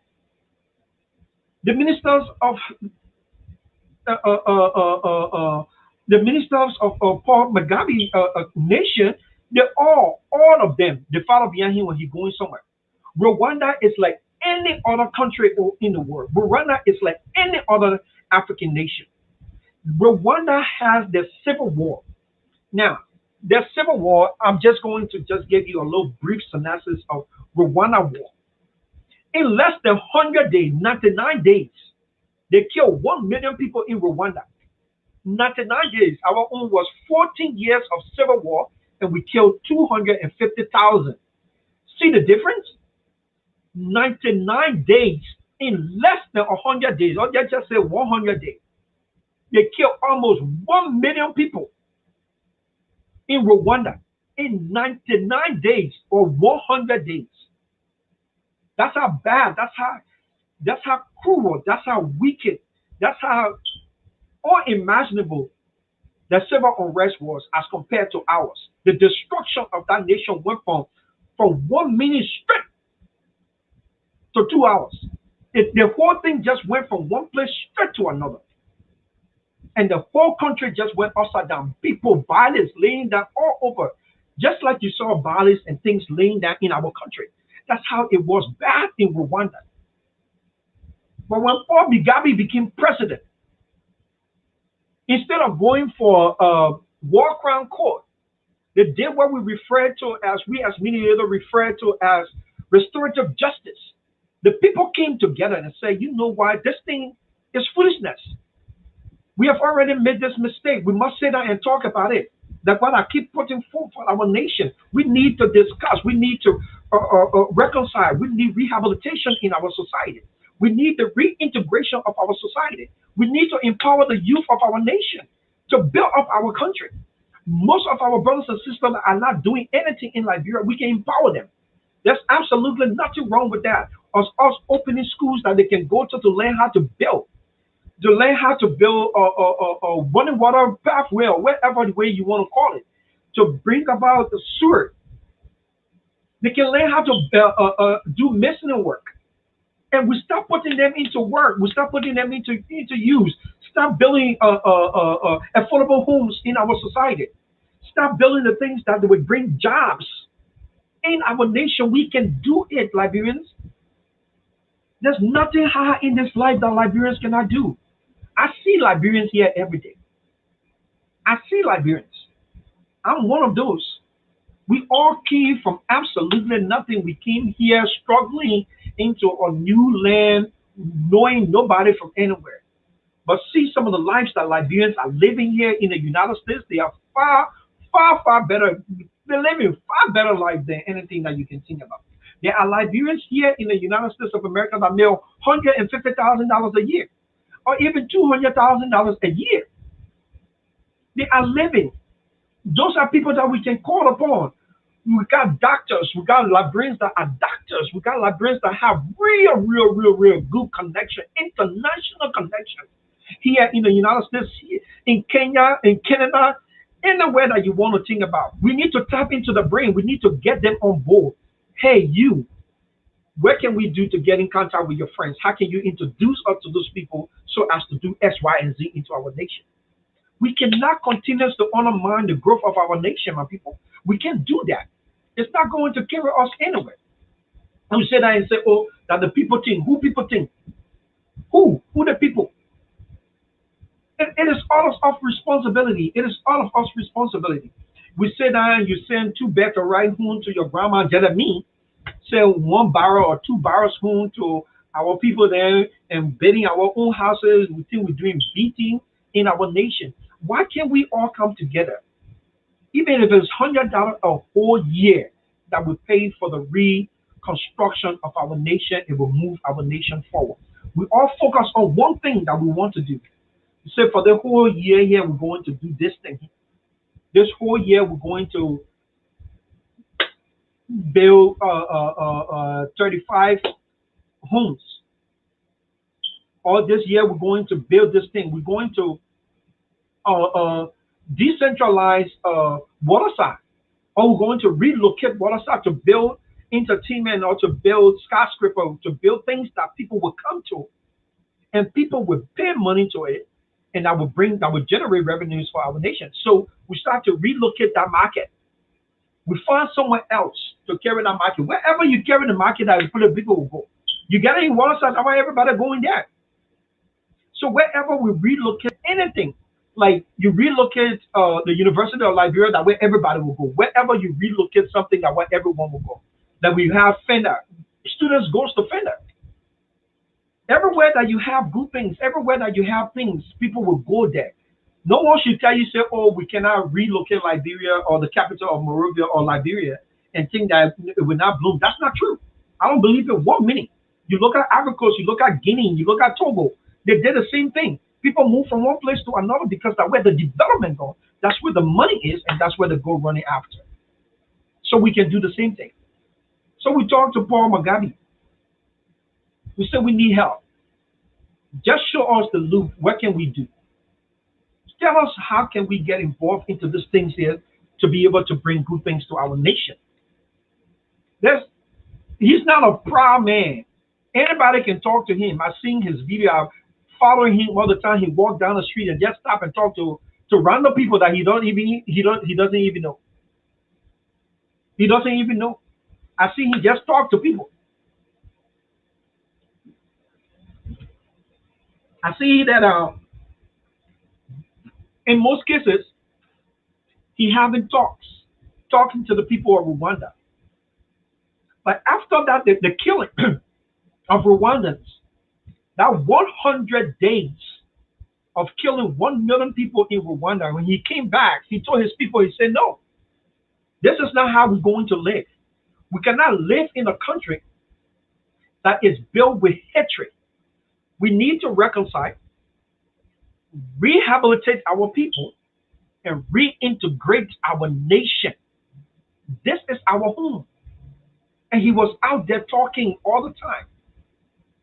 Maybe next week or sometime this weekend, I'm going to bring out a video that I showed you of him and his wife, his family, and all of the cabinet ministers that he appointed, every one of them behind him. They were cleaning bodies, cleaning things from on the street, cleaning the road. And he stood there, brought up blueprint, called on people that were engineers. This is how we need our nation to be. We need to build a country in the next 10 years that will attract investors. See today, Google Rwanda. Just Google Rwanda. One of the most beautiful African country in the world, one of the most vibrant African country in the world, one of the most African country that attracts most investors that you can ever think about. And those are the same people that during the civil unrest, they killed 1 million people. 1 million people died. Our own was 250,000. We don't reach anywhere close to it. They were able to sit down. They were able to talk among themselves. They were able to sit down and put forth a plan. So now for us Liberians, we need to pause. We really need to pause. The growth of our nation cannot be based on friendship. The growth of our nation, the growth of our people cannot be based on, oh, this person is my friend, and because the person is my friend, so the person is doing X, Y, and Z. Look, for those of you who play soccer, for me, I don't even know how to play soccer. You try me, I will fall down. I might not even get up. You understand that if your goalkeeper is a drop bucket, that every ball that comes to him, you're passing and they're leading you 2 goals to nothing, you will take your other goalkeeper and put him there. Simple. If a person in the ministry is not functioning, we need to start putting people in a position that will function. What is your international connection? What can you bring to the table? Who do you know outside of Liberia? You're a minister of health. Who do you know outside of Liberia? What connection do you have with the health ministry of Rwanda? What connection do you have with the health ministry of Ghana, Guinea, Togo? I'm not even coming to America. For in Africa, the countries that are right there closer to us, what connection do you have? Are you talking to them? Are you understanding the things that they are doing? Are you in constant communication with them? Are you trying to boost up the healthcare system of our society? Or you sitting there and say, well, we don't have the drugs, we don't have the this, and we're not doing this and all of that. When people put you somewhere like for the jobs that we do here, they expect us to be able to do the things that we need to do. You hear those things are made available for us, the resources are made available for us. But some of us who are mediators or social workers and all the kind of stuff, when you have clients, you have to call out. You have to make the connection for the people that you serve. You have to call out. You have to find placement. You have to assess the place.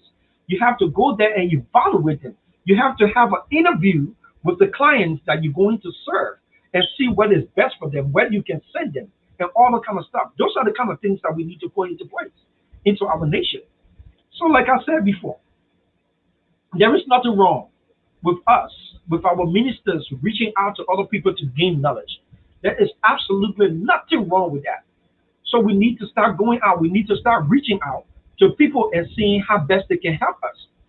Like the three or four countries that I just talked about. Kenya is one. Kenya is doing very, very well. Ghana is doing good. I love the roadway that they created, the train and all that kind of stuff are passing all above the nation and under and all that places. That's transportation, that money coming into Ghana. And the new city that they created in Ghana is so beautiful. That's the way to go about things. So let's talk to the president. Let's talk to the agriculturalists. Let's talk to the ministers, the foreign ministers. Let's talk to the people that are doing the development. What are they doing? Where they're getting funds from? Who helping them? And how can we tap into those things as well? Let's talk to Rwanda president and see how best we can be able to do that.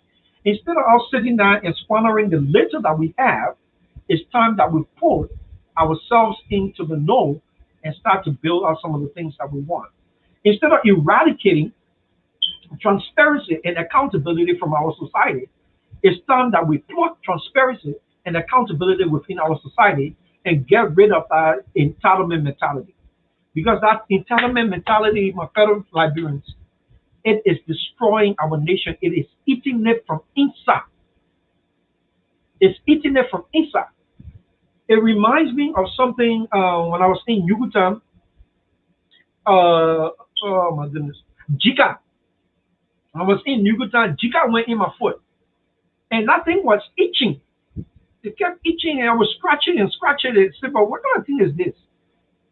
Before my cousin told me, he said, "But you got Jika." And when I went to take out that thing, then I big that thing have grown in my foot, was eating in my flesh. That's how the entitlement mentality is. It's like a jika. That jika is in our society. That jika is just eating the growth of our nation. That jika is sucking the juice of our people, making everything that's supposed to make us to move freely. We're not walking freely. We're happy. We're jumping on one leg. We're not even sleeping because the jika is so embarrassing and it's so demanding that our lives cannot grow. So we need to get rid of that jika. We need to get rid of that spirit of entitlement, that mentality. We need to get it out of our society. Like yesterday, I was talking to a very good friend of mine, Chaplain Small, and he was talking about creating something like a ministry that would bring about accountability. And I was looking at it like grievance ministry or wherever it is. Because most of our brothers and sisters are taking goods and services to Liberia to sell or wherever it is, or taking it for people, they are being charged at the port or in other places exorbitantly. You're squeezing your own people for bringing one or two things into the nation. And the things that you are taking away from them, you're not even putting it into the covers of the nation. Those are the Jika attitudes that we are talking about. So that Jika attitude, that entitlement attributes, we need to get away with it. So my question is, how do we investigate? How do we measure the performance of our society?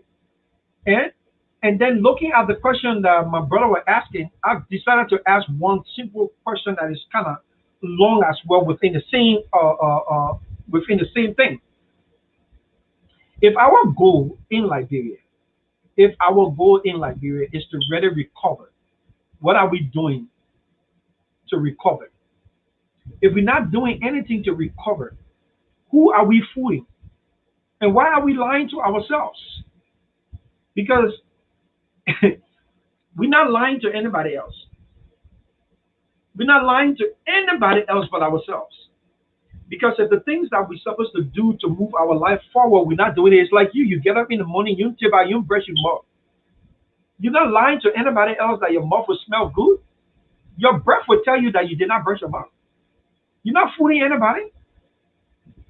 So if we continuously suppress our own society, continuously to suppress our own people, the rest of the world will see it. People will see it. In Yunteba, everybody will see that Yunteba. There's no way you can fool somebody if you did not take out your clothes. They will see you and they will know. So my thing there is, it's a necessary.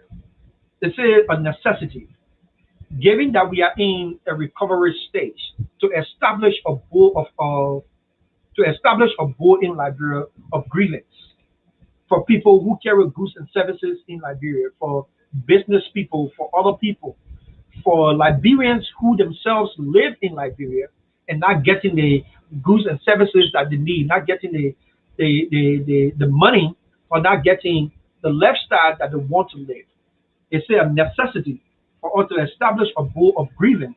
And this board of grievance is going to look at accountability, security, the transparency of the government, and they are going to investigate conduct. Conduct is going to be investigated in Liberia concerning Liberians, how Liberians are feel about things, the interests of Liberia and business complaint and all that kind of thing. A self-investigation are done publicly to tackle misconduct, mismanagement, abuse of public office, safety, goods and services. Anything that you want to jump in here, you can put it in there, and we all can look at it together. Would this kind of practice reduce the mismanagement of public offices or funds in Liberia? Some would say yes, and to some extent I agree. But do we already have these kind of things that are already established? If we do, are they functioning? If they are not, what do they need to function separately from the government? What do they need to function separately instead of having accountability for everything and standing on their own? Are they there and other people are dictating to the things that they need to have, the things that they need to do, and who they can question and who they cannot question and all that kind of stuff?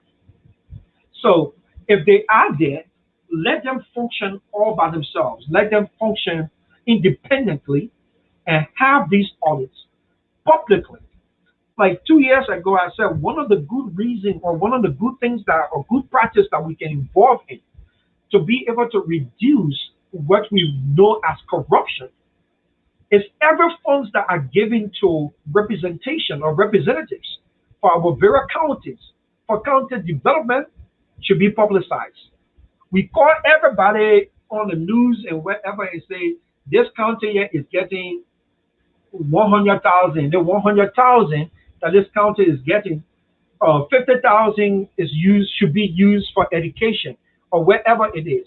And then the money here, the check is being assigned to this person, and Jerry Jean is receiving this, and this money is going into the account of the county. Now, once Jerry Jean received that money, the whole county already know that Jerry Jean have received 100,000 for the county.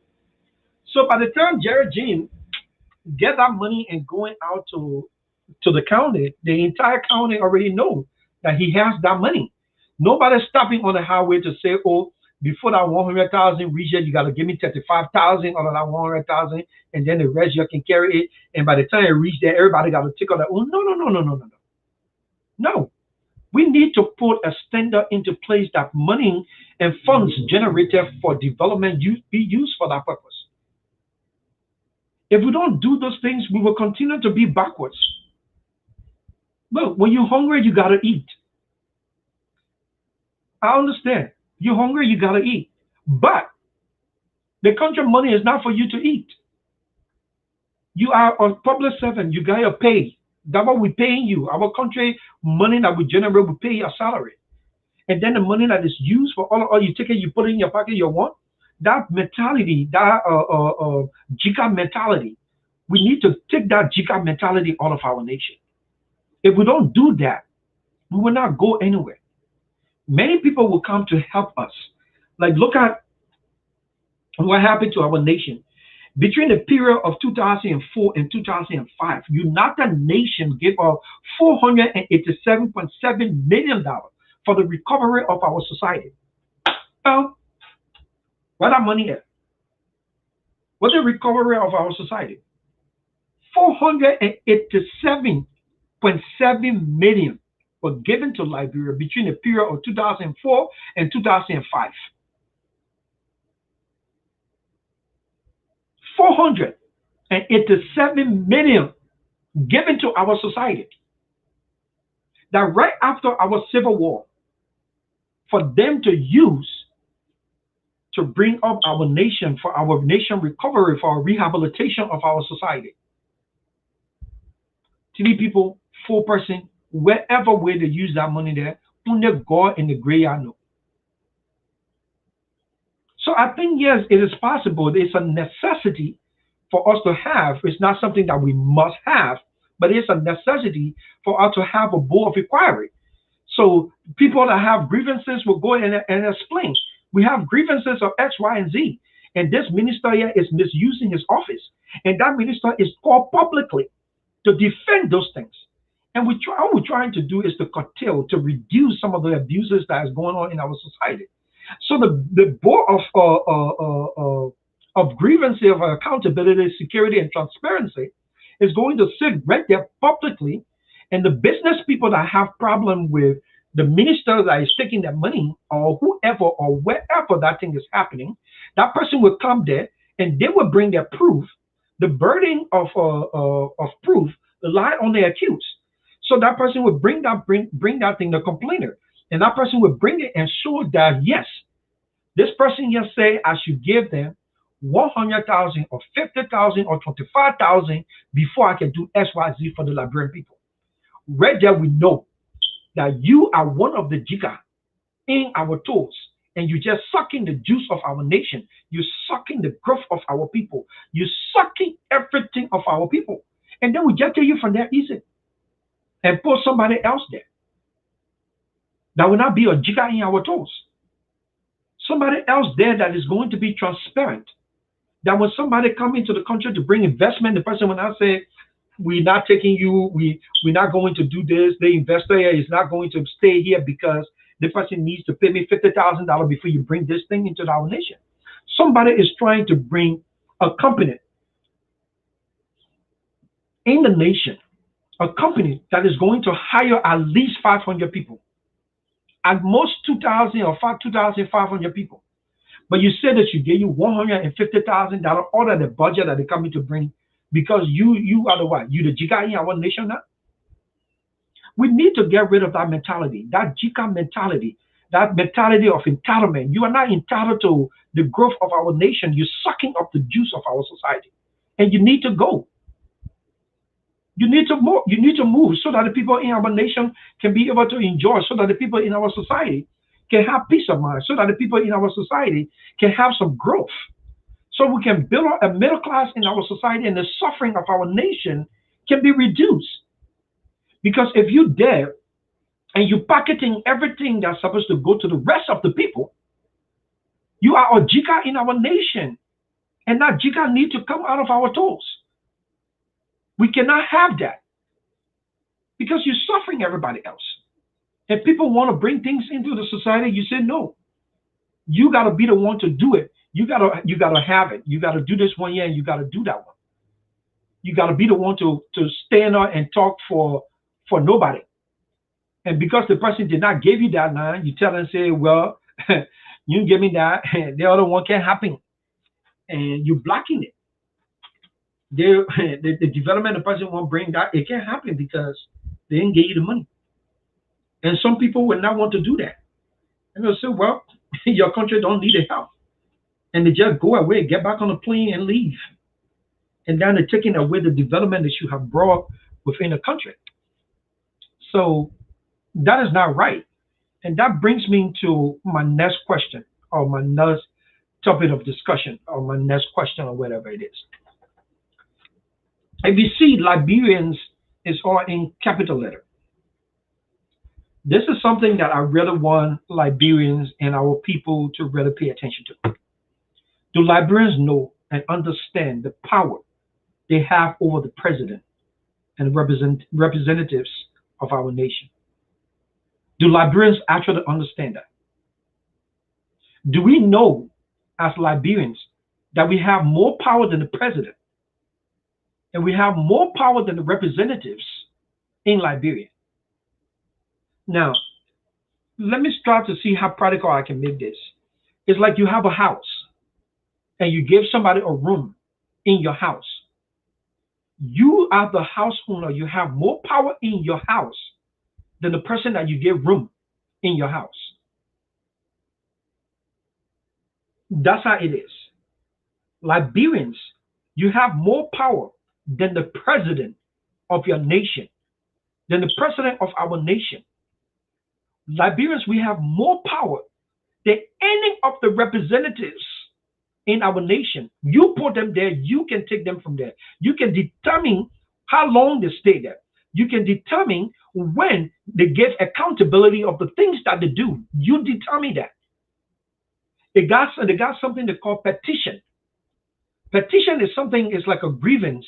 You write that grievance and say that you need this person to come to you. Now you go into them.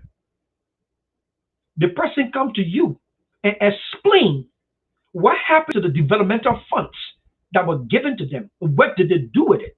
How did they use it? You have that power. Don't let nobody fool you. No one should turn it around and think that the representative or the representatives have more power than you, the Liberian people, than us. That is not true. With the power invested in us, we, the people of Liberia, do herewith create a state. It did not say with the power invested in the president and the power invested in the representative could they create a state. No. It said with the power invested in us, the people of Liberia, we herewith create a state. That means we, the people of Liberia, we create the nation. We are the people who own the house. Every Liberian, you're part of that. You are the landlord of that house that the president is living in. You are the landlord of that house, that business that the representative goes to work. You are the owner of that place. So everything that the representative is doing, the representative is answerable to you. The president is answerable to you. The president ain't got no power over you. The president does not have any power over the people of the nation. He is the leader. He's like the father. He's the person that you put into place and say, okay, when you're going out, when other nations are interacting with us, we want you to be the one that will talk for us. That's it. You are the one who's talking for us. And all these people that you see, the people that they call cabinet ministers, all the people that the president appoints in different positions. I'm not talking about the one that where the county voted for the representatives, the one that he appointed, like the foreign minister, the deputy this, the deputy that, the foreign this, the that. All the ministers, those people are people that serve under the president. They serve like an advisor to the president. So if those advisors are not giving the president the right thing to do for the nation, we have the right to call the president to order and say, listen, we know that you call these people here. We put you here and we ask you to put people to the places that they will do X, Y, and Z to move this nation here forward. But these people that you have put into these places here, how do we measure what they are doing for the society? What have they done in the last 4 years? What can they show? What can the minister of foreign affairs show that he have done? What connection have he made? What can the minister of youth and sport show that he have done? What connection has he made to the outside world? What can any other minister, more especially the internal affairs minister? How is the internal affairs minister bringing the country together? How's the ambassador of peace in Liberia bringing the country together and trying to to reduce this whole notion of who conquer and who this and who that and the other one and who belong to Liberia, who does not? What are all of those things doing? Today, I want you, my fellow brothers and sisters in Liberia and all over the world, to understand the president of Liberia does not have more power over you. The representatives of Liberia do not have more power over you. You have the power. You are their employer. We employ them. We pay them. So when you employ somebody and you pay somebody, you have power over that person. You need to see that things are working within your business. So the interest of your business, so that means Liberia is all of us business. And the interest of our business, Liberia, is the growth of Liberia. I don't know how simple to make this so that we all can understand it. It's like you have a farm and you go on your farm and then you call people to come and help to brush your farm. The people that are brushing your farm, they don't own your farm. The people that are brushing your farm helping you so that you can brush your farm and plant the crops that you want. That's how the president of a nation is. The president is the person that you have hired to brush your farm. Now it's time for you to tell the president, say, this is the thing I'm going to plant. I'm planting rice here, I'm planting bitter over there, and I'm planting pepper here. We tell the president the things that we need to do. The things that the president are doing, it is his responsibility to come to us and explain to us the things that the president is doing. It's not for us to run behind them and say, oh, why are people not talking this thing here? The representative of your county needs to have briefing of the growth of the county. The representative of your county need to tell us what is being done in the county and what are the things that that is being done to move the county forward. Not for them to just be driving around in 150. No. You can drive around when you finish doing the work for which we put you there. So we need to understand the power that we have. The power is invested in the people. And we, the people, we put the president there, we put a representative there. The president called his friend in and sent them to the various ministries. So when his friends then that he sent to the various ministries are not doing the thing that we want on our farm, we tell him, say, the person here that you put here that's supposed to be planting the pepper side of the farm here is not doing anything. The person not watering it, and the person not bringing new seeds, the person not doing this. That's our responsibility. We need to be able to say it so that the president see it and say, well, the people were giving the farm here for me to take care of the farm. The people say the other side are not good. It's like when you're building a house. You call the mason or wherever it is, the people that are coming to come build your house. If they made one of the rooms small, you tell them, say, that's not how I want our room. I say the room should be this big. So you break down that wall. That's how the president is. The president is like your missioner. The president is like the person that is working for you. But you don't just go there and attack the president and say, oh, you're working for me, so and this, that. No. You can't go there and cuss him. You can't do that thing. You got something they call petition. You need to read it. You write down your petition. You tell the people, say, you call the president often and say, we need to have a meeting with you. Like, for typical example, all the market women in Red Lake. If the market women in Red Lake wants to talk to the president, they write down the petition and send it, or they make a call. The president got somebody to call the chief of staff that work with the president, not the chief of staff of the whole country or the army man, the chief of staff. No, the president have his own chief of staff. The president have his press secretary general. Those are the people that you call. You call the chief of staff, you call the president office, the chief of staff is going to answer, or the secretary of the chief of staff is going to pick up the phone. And then you tell the person, say, we need to talk to the president. It is the chief of staff's responsibility to tell the president that his people needs to talk to him at so time. We give him the time, and then he look on his schedule. When that time does not coincide with it, then he call you back or call the organization back or call the people back and say, oh, but my people, I understand you want to talk to me, but the other time here, I will be in the other place here. I will not be here, but I will be here at this time. Is it possible for us to schedule this thing on this time? That's how it works. That's how it works. It's not for you to want to see the president and then the people then are around him making it hard or difficult for you to talk to the president. No. The president does not work for them. He works for you. The president does not answer to the people that are minding him. He answers to you. The people that are minding him are there for them to protect you so that you can be able to see the president. That's how it works. So we need to understand the power that are invested in us. And stop allowing people to misuse us. Stop allowing representatives to make you stand in line for 3 days to be able to see them. No, no. The representative should stand in line to see you. Look for typical example. Election is coming pretty soon, 2 years or 1.5 from now. They're coming to you again. They're coming to ask you, can I please stay in this position? That what it is. The declaration of a president for a position has to be formalized. He has to declare that I want to do X, Y, and Z. Like for typical example, if I were to come to Liberia tomorrow morning and say I want to run to be president or run to be wherever, I'm coming to you, the Liberian people, my brothers and sisters, my fathers and mother. I'm coming to you to tell you, say, oh, I get this potential. I have this ability. I can do X, Y, and Z. I have learned this thing and I have learned this thing here, and these are the things that I can do. Then you will ask me, all this thing here that you say you finish learning, how are you going to pay for it? And then I'll tell you, so, oh, the revenue, or I got friends then, so this place here, I would do lobbying this, I would do that, and I would do that one there.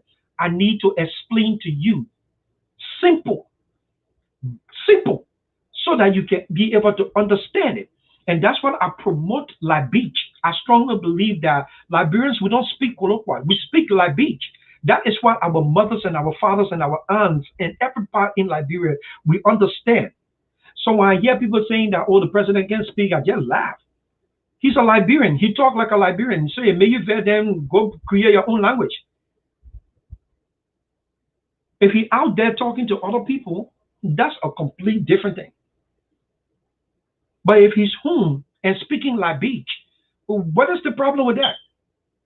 If I was in Liberia and talking on behalf of anybody or running for anything in Liberia, I would speak Beach. Because that's what my people understand. That's what my mother understands. That's how my mother talk. And that I would be happy to speak that so that I don't have to explain all my mind. I would turn to somebody and say, what the man say? But the man say, I finished losing the conversation. But if she can understand what I'm talking about, if she can relate to the things that I'm talking about, the things that I'm showing her and say, this is the difference between this person and myself, and these are the things that we can do together, she ain't got to go ask nobody, call her 10-year-old child in 5th grade to kind of explain, oh, what did the man say? My mom already know what I say. So we don't need that. So I just need us to understand that we as Liberians, we have more power than the president of the country. We as Liberians, we have more power than the representatives of the country.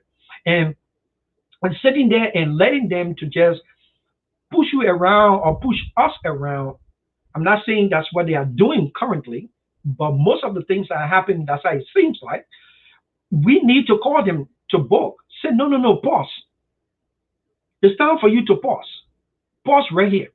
Let's stop here and see what's going on. Stop. Okay, you've been here for so thing. Where can you show all that you have been doing? You got a farm, my people. You are the owner of the farm.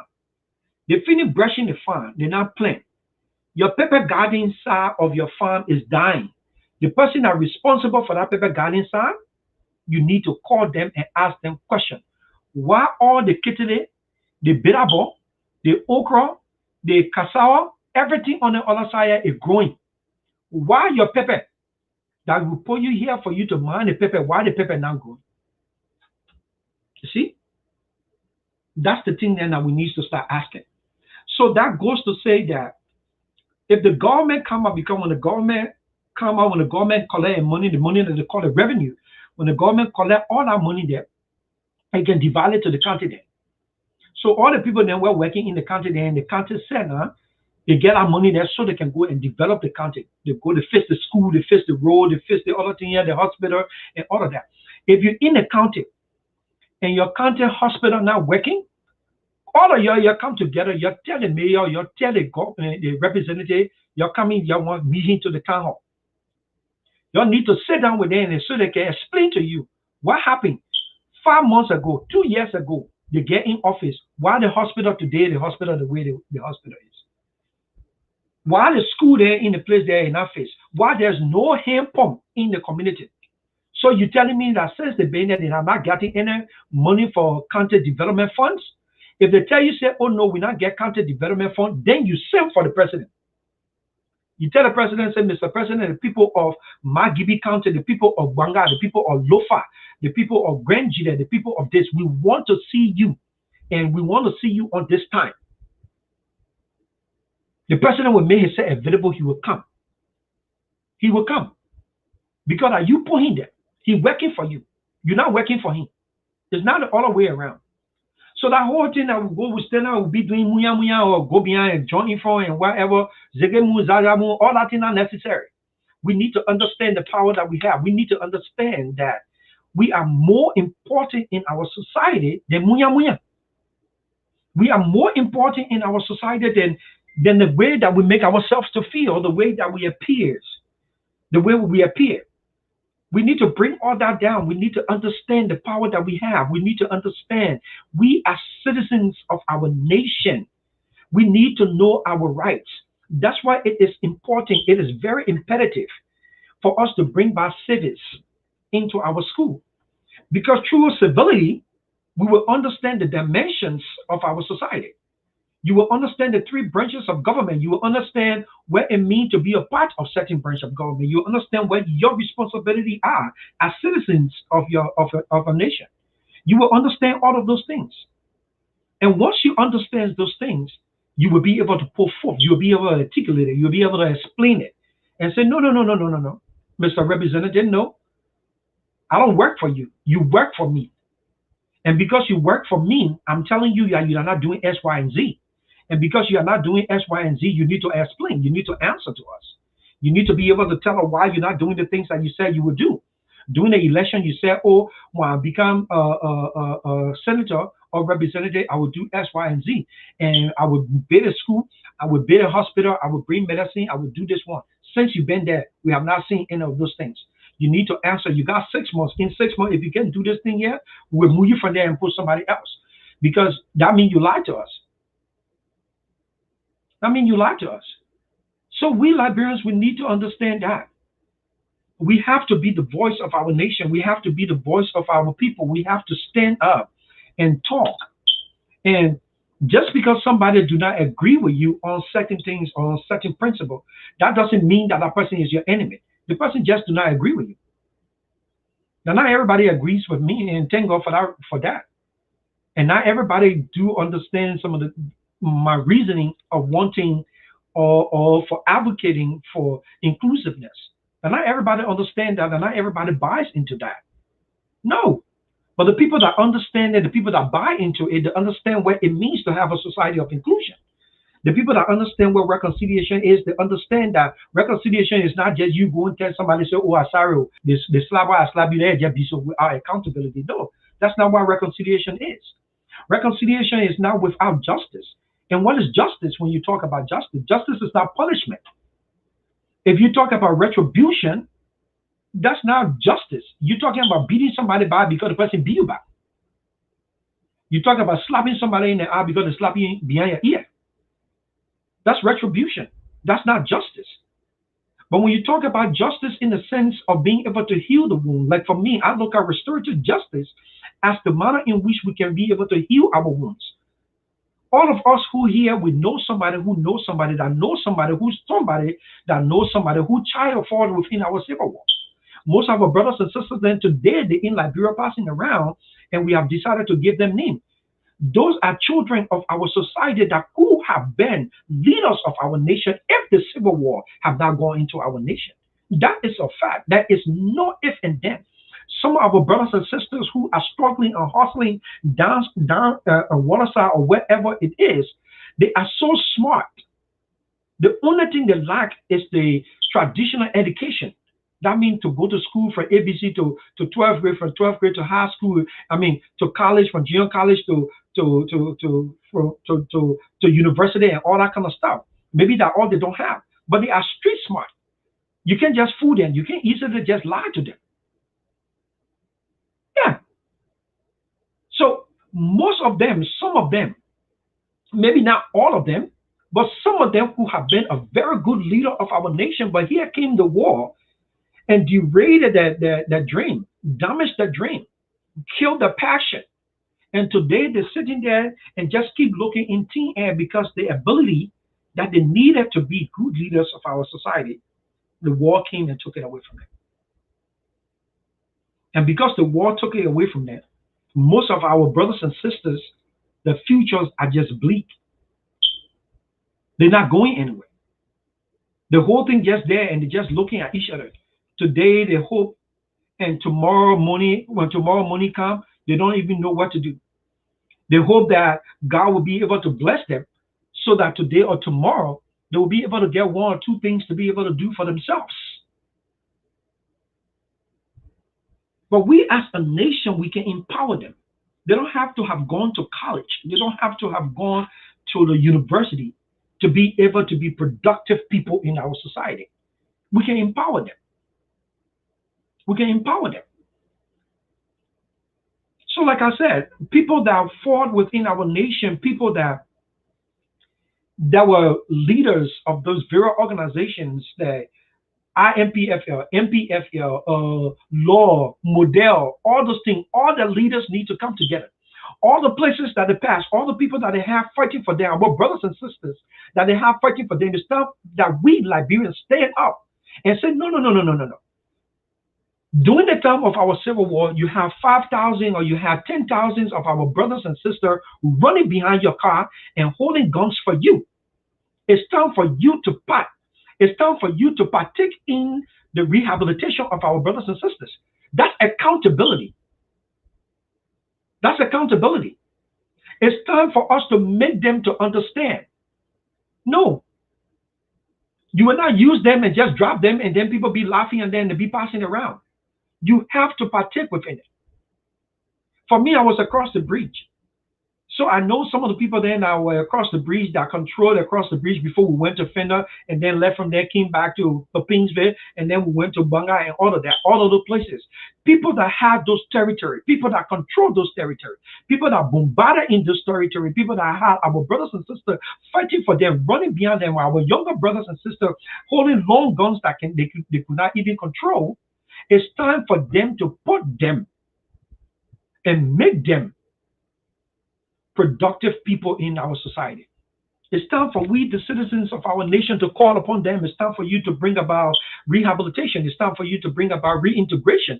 It's time for you to bring about vocational training schools and things for our brothers and sisters to go so that they can be able to be productive people. It's time for all of you guys to get together and build affordable homes so that they can live in it with their wives and their children and have their children to go to school. It's time for you to bring companies. You have the audacity to bring guns and put it in their hand. You should have the same audacity, the same ability, the same momentum to bring about development in their lives. We got to do that. And I'm not gonna shy from that. I can tell you today, tomorrow, day after tomorrow, anytime you wake me up, I will tell you the same thing. I am not going to shy from that because I strongly believe in the passion of our people. I strongly believe in the abilities of our people. I strongly believe that Liberia is going to rise regardless of how long it takes. I may not be here to see it. You may not be here to see it, as our youth have been taken away from us. But the people that are behind us, they have a vision. They have the ability. They have the capacity to reshift the destiny of our society, to reshift the whole momentum of our nation if we give them the tools to work with. So it's up to you and me. It's up to us. We can be a part of a forum that discusses the growth of our nation, or we can continue to be on Facebook and cussing each other man and cussing somebody part. Somebody says something to you that you don't like it, and for that reason now you think the person is attacking you, or the person is your antagonist. For that reason, you start to look behind them and go on Facebook and start to say, oh, the person did this, and create all kind of animosity. For me, I tell people all the time, I did not vote for George Weah. That doesn't make me a hater of George Weah. No. I was not even in Liberia. And even if I was in Liberia, who knows who I voted for. I have always been a UP person since I knew myself, but I'm not involved in politics right now. However, if I was in Liberia and voiced out my opinion and did not vote for George Weah, that doesn't mean that I hate George Weah. That just simply says that George Weah is just not my candidate at the time. That's it. And the same thing with you. Just because you voted for George Weah doesn't mean that uh, uh, I don't know, ACD or wherever it is, coming party people should hate you. No, you don't hate coming. You like George Weah party. That's it. The ideology of political parties is just political party. It's like Barra and IE. You let IE, you don't let Barrow. You let Barrow, you don't let IE. You let Invisible 11, then you let Major Barrow. Or you let St. Joseph. That's it. You just like the football team. They are your football team, they're your football team. For those of you who like AC Milan, you like AC Milan. For those of you who like PSG, you like PSG. The same thing with political party. And just because you now favor one political party doesn't mean that people should isolate you. And and one thing that I want to say here today with definitively say, it is no doubt in my mind that our lives were traumatically impacted during our civil war.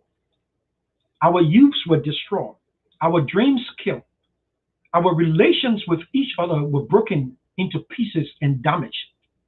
And for anyone, I say anyone, for anyone to say that, to say and or think otherwise of the traumatic situation and circumstances we faced, the hurts and pain that we encounter, the uncertainties that we dwell in during our civil war over the years, and for anyone to look at it, for the many setbacks that we have had in our nation, in our personal lives, in our family, in our community, within our society, for anyone to look back on it and downplay it, you have just insulted our triumph.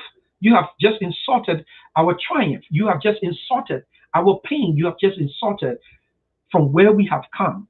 The brutality, the unimaginable brutality that we suffer as a people and as a nation. And you don't understand our pain, and you have not understood our struggle, and you don't see from where we have come to where we are going. And to you, my brothers and sisters out there, I want you to hold on, to be steadfast, to know that there will be a time, the time is coming, if we all just rise up and stand together, we can move our nation forward. To you, my fellow citizens, we must take our recovery seriously. If we must be taken seriously, we must literally reevaluate ourselves. We must re-energize ourselves, our collective effort in the recovery of our nation. We must be part of it. We must show that we are serious about the recovery of our nation and begin to work together to move our society forward. I am very optimistic. I'm one person who is very hopeful. I'm optimistic that regardless of the pain that we have had, regardless of the suffering that we have gone through, regardless of the damages that we see physically in our society, regardless of the things that the people are doing in our nation with that jika mentality, sucking up the goods and services of our nation, taking all the good things that belong to all of us, I strongly believe we will restore our nation. I believe there is a breed of generation that is coming after our generation that will not look at a petty person and say, you petty or you madingo or you DC and you did that and all of them, and try to bring about segregation amongst us. I am optimistic that there's a breed of generation that is coming up that will reshape the destination of our nation. They will revive the society, and it will put Liberia first above all else. The interest of Liberia will be what they look at and not the person that's putting forth as the leader of our nation. Therefore, I look forward to the betterment of our society. I believe when we stand together and understand our commonality and put forth our commonality together, we can redirect our society and focus and build our community. I believe that. I believe that with passion. Therefore, I call you, my brothers and sisters, wherever you are. You are a Liberian. Let's partake in the discussion of the rebuilding of our nation, the rebuilding of our lives, the lives of our brothers and sisters, our relationship, the rebuilding of our home, Mama Liberia. We must understand the fundamental framework of our society, the cultural approach that we live through, and what it means to respect each other mother, what it means to serve together, what it means to live together in one community. Our norms, our values, those things that we once stood for. I am very passionate about the fundamental basic rights of each and every Liberian and the inclusiveness of our lives into the social, political, and economic environment and economic growth. I believe that every family, every individual, everyone have the right to live freely in Liberia, to enjoy the benefit of our society, to enjoy the sweetness of Mama Liberia. I believe every Liberian, regardless of his or her social status, regardless of the economic or political position in the society that they have or do not have, every Liberian has the fundamental right. I repeat, every Liberian have the fundamental right to live free. It is your right to enjoy the peace of your society. It is your right to live in a secure community with security, to know that you're not just going to be walking in the street and somebody going to slap you and take your phone from you, to know that you can walk in the street in the night and you will still get home safe, that nobody just going to stop you and beat you up. It is your right. All Liberians must live and enjoy the freedom within the land and outside the land of Liberia. All Liberians must live in a safe and inclusive society. We must all enjoy the safety of our nation, the safety of our community. For it is our right, it is our privilege to have a beautiful nation called Liberia. That regardless of wherever we go, regardless of what nation we go to visit, regardless of what society we are a part in, there will be nowhere like home. Home will always be home. And to me, and to you, and to every one of us, Liberia is our home. I want to thank you for being here with me today. I thank you so much for listening to me. I ask you to share this video so that other people can listen to it too and see what we talked about. And join me tomorrow on a different topic, on a different journey, and let's see how best we can build our nation together. Liberia is our home, and there is no one Liberian that is more Liberian than any Liberian. My fellow citizens, our 14 years of civil war damaged our nation and killed over 150,000 Liberians. Every time I think about the senselessness of our civil war, the destruction of our nation, the killing of our people, it grieves my spirit. And I'm left to wonder, what was the essence of us killing one another? What was the essence of brothers and sisters killing each other in cold blood? What was the reason for the destruction of our nation? Our towns, villages, our hydro, our schools, our hospitals. Look around you. See the destruction of our nation.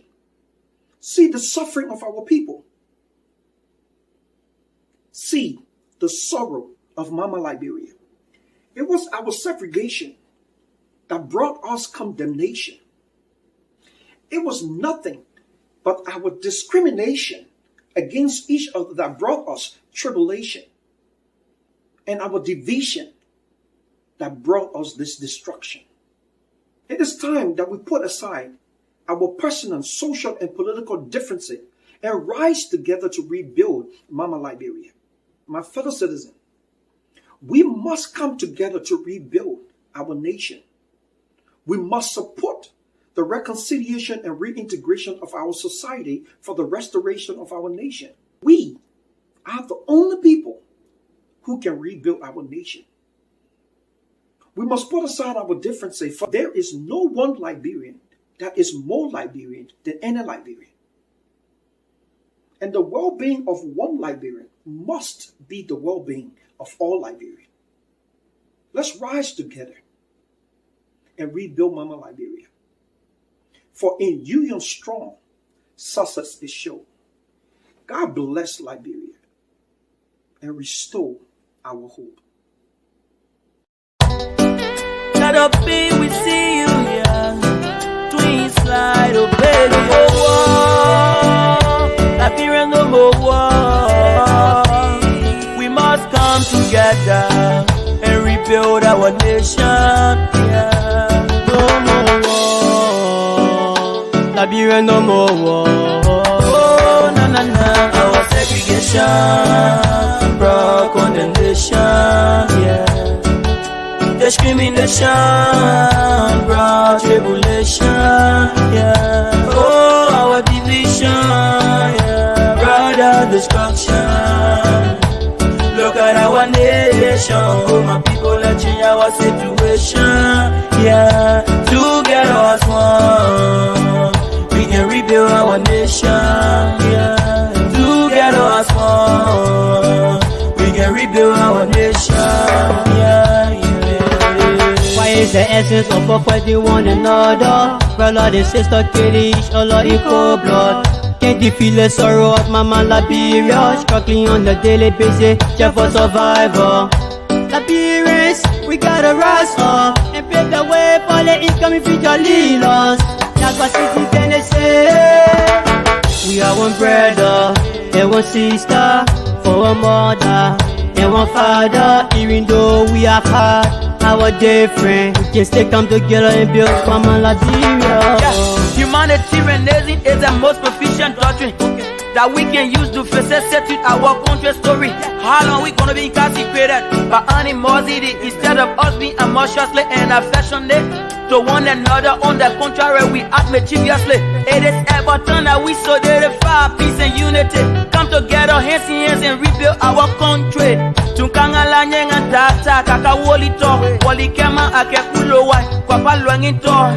Kala kola fenela ninga kapela ya kako kune kakenge kufeka na mukoi nyoko nyo fenela ni kwa kukolu fe. Oh na na na, our segregation brought condemnation. Yeah, discrimination brought tribulation. Yeah, oh our division, yeah, brought destruction. Look at our nation, oh my people, let's change our situation. Yeah, together as one, we can rebuild our nation. Yeah, together as one, we can rebuild our nation. Yeah, yeah. The 14 years of civil war levels of disgrace, mass destruction, calamity.